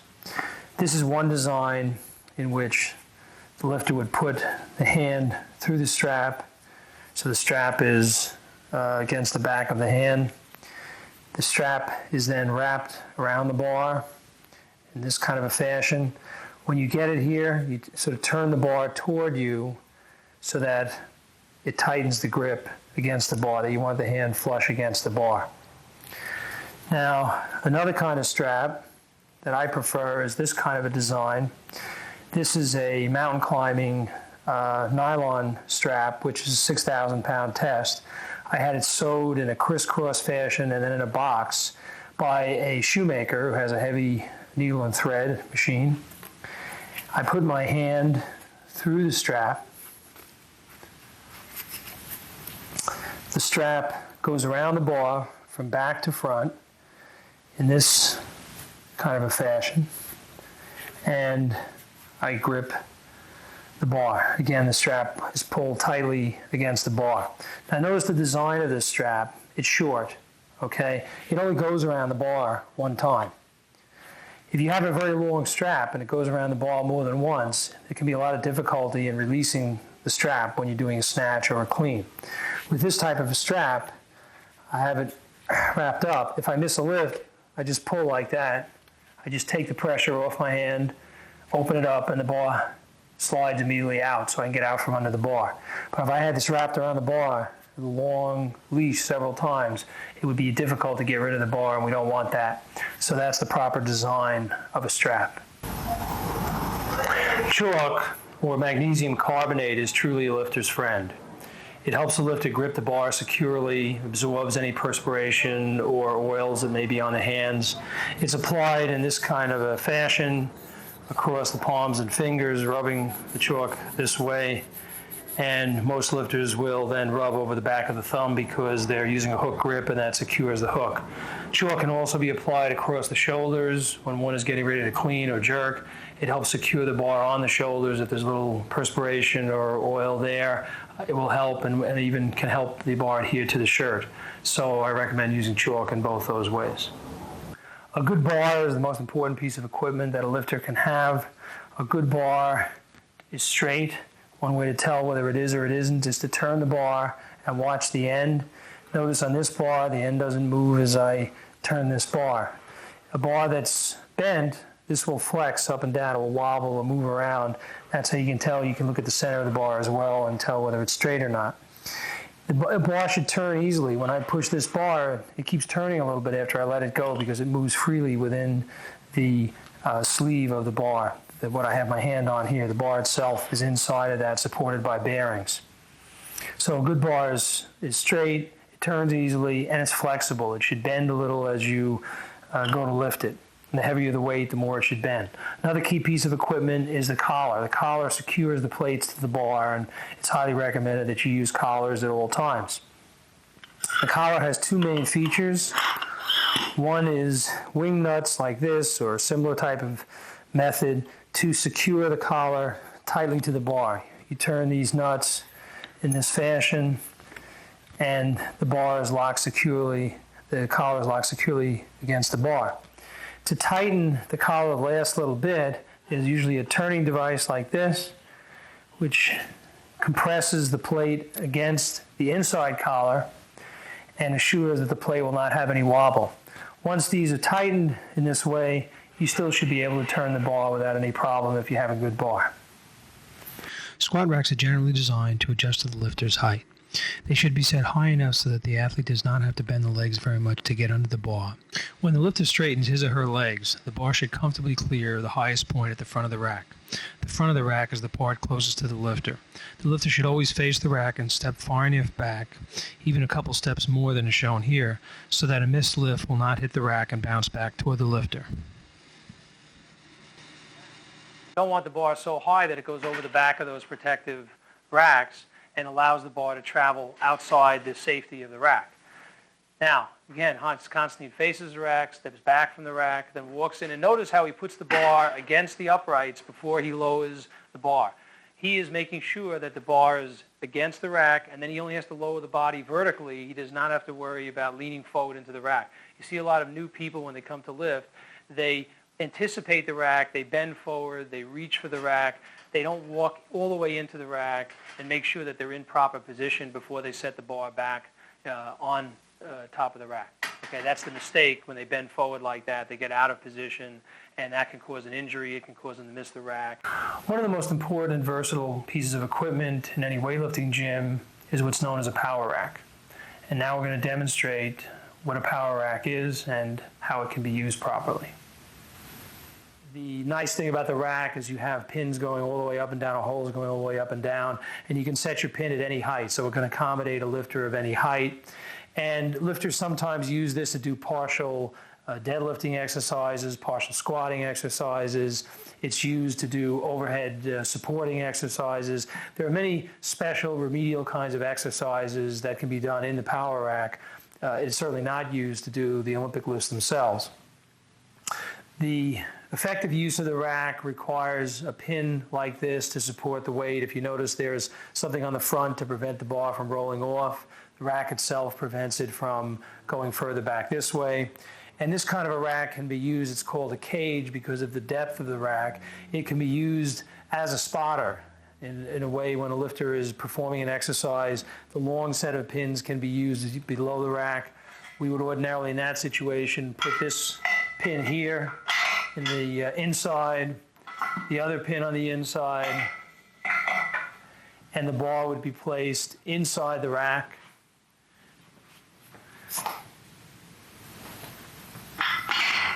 So the lifter would remove the bar from the rack, perform whatever exercise, set the pins at a position below the bottom of that exercise, and if the lifter were squatting, for example, these pins would be set a little bit lower, just below the lowest point in the squat. So if you miss, you just move away from the bar is caught by the spotters, and there's no concern about the bar descending on the lifter or getting out of control. So it's a very good exercise or a very good piece of apparatus for someone training alone.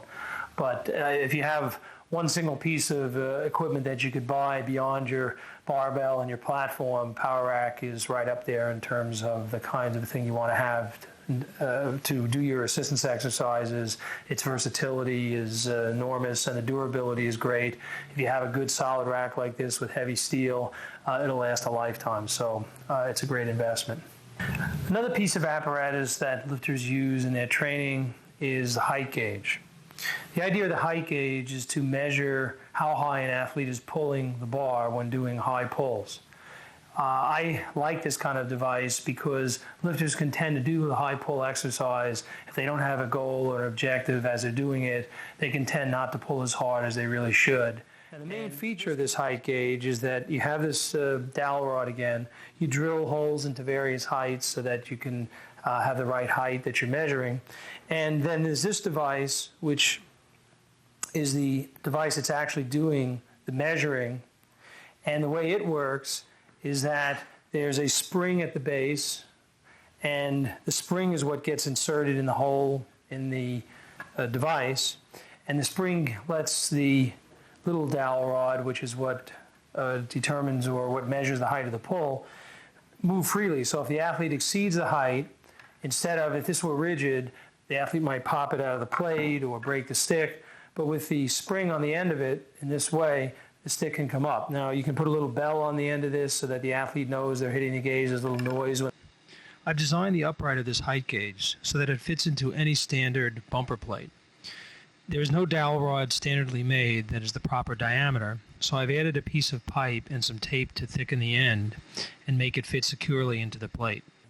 Another device that can be used as a height gauge, and actually the first one that I ever saw, was developed by Tommy Kono, one of the world's greatest lifters who represented the United States for many years, and also one of the most renowned coaches in the world. He would take 2 squat racks, place a stick across the racks, put a rubber band at one or both ends of the stick to keep it from jumping off the racks when it was hit during the pull. And this apparatus, as with a height gauge, any height gauge, be used in this kind of a fashion. The end of the bar is what you want to measure the height of, so the lifter might pull this way and try to hit the height gauge, okay? Now, it's important when doing this exercise not to use the arms or to stretch the body overly so that one is hitting the maximum height of the pull but creating an artificial kind of a technique.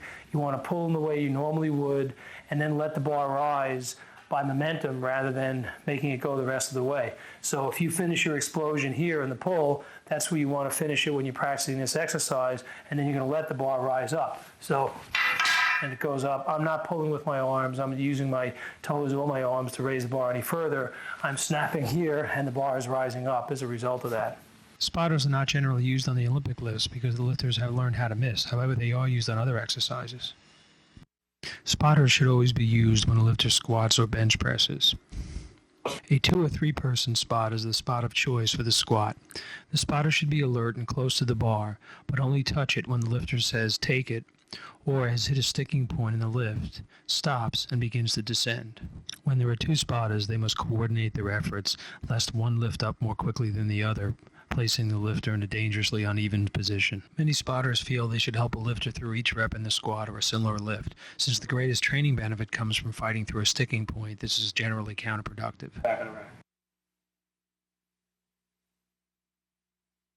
When one is teaching athletes the Olympic lifts in order to improve their performance as athletes in another sport, there are some coaches who will teach the lifter the full lifts, the squat snatch or the squat clean, but many of them teach either a power clean or a power snatch to build up the athlete's explosive power, and that's fine. But if you have an athlete who doesn't have the ability to rack the bar properly, or they're making terrible technical mistakes, leaning back, that athlete might be much better off doing high pulls, and they'd get a great share of the benefit that they would derive from power cleans, but the high pulls would not cause them to assume a poor position. When you're doing high pulls, an athlete would use a height gauge to give them an idea of their progress.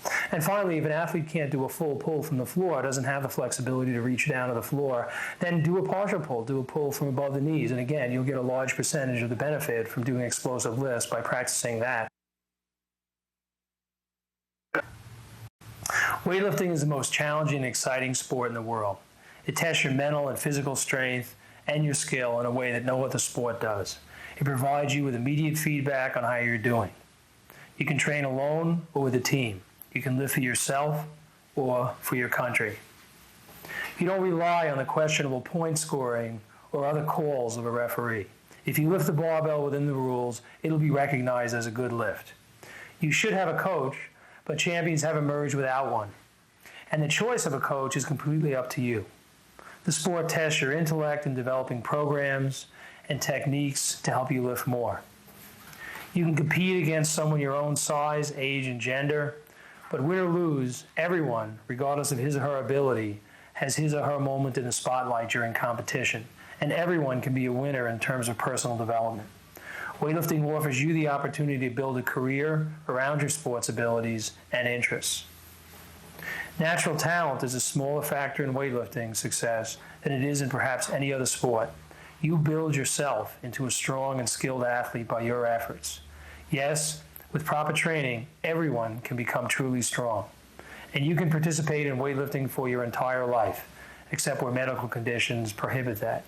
You can stem many of the ravages of time on a human body. It's as close to a fountain of youth as anything you can find. You can make friends all over the world and keep them for life.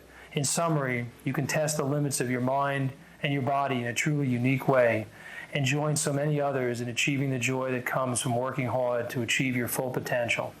And for those of you with the discipline and devotion and imagination, there is a potential for Olympic gold. Whatever your aspirations, be they modest or great, with all the benefits that are yours for the training, don't put it off. Become a weightlifter. Do it today.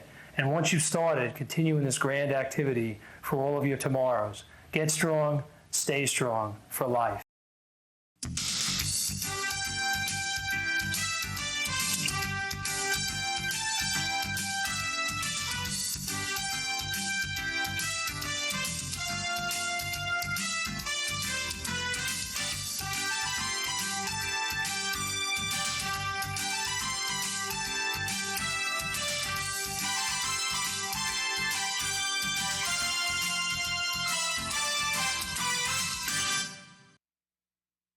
Just a reminder that you can find the full text of the Weightlifting Encyclopedia book at the website weightlifting.org. And if you are in the New York City or Long Island area, you might want to consider training with us at our weightlifting workshop gym, which is located in Nassau County, New York. Just reach out to us by phone or text at 516-633-3036 or email us at lifttech@earthlink.net. Thank you.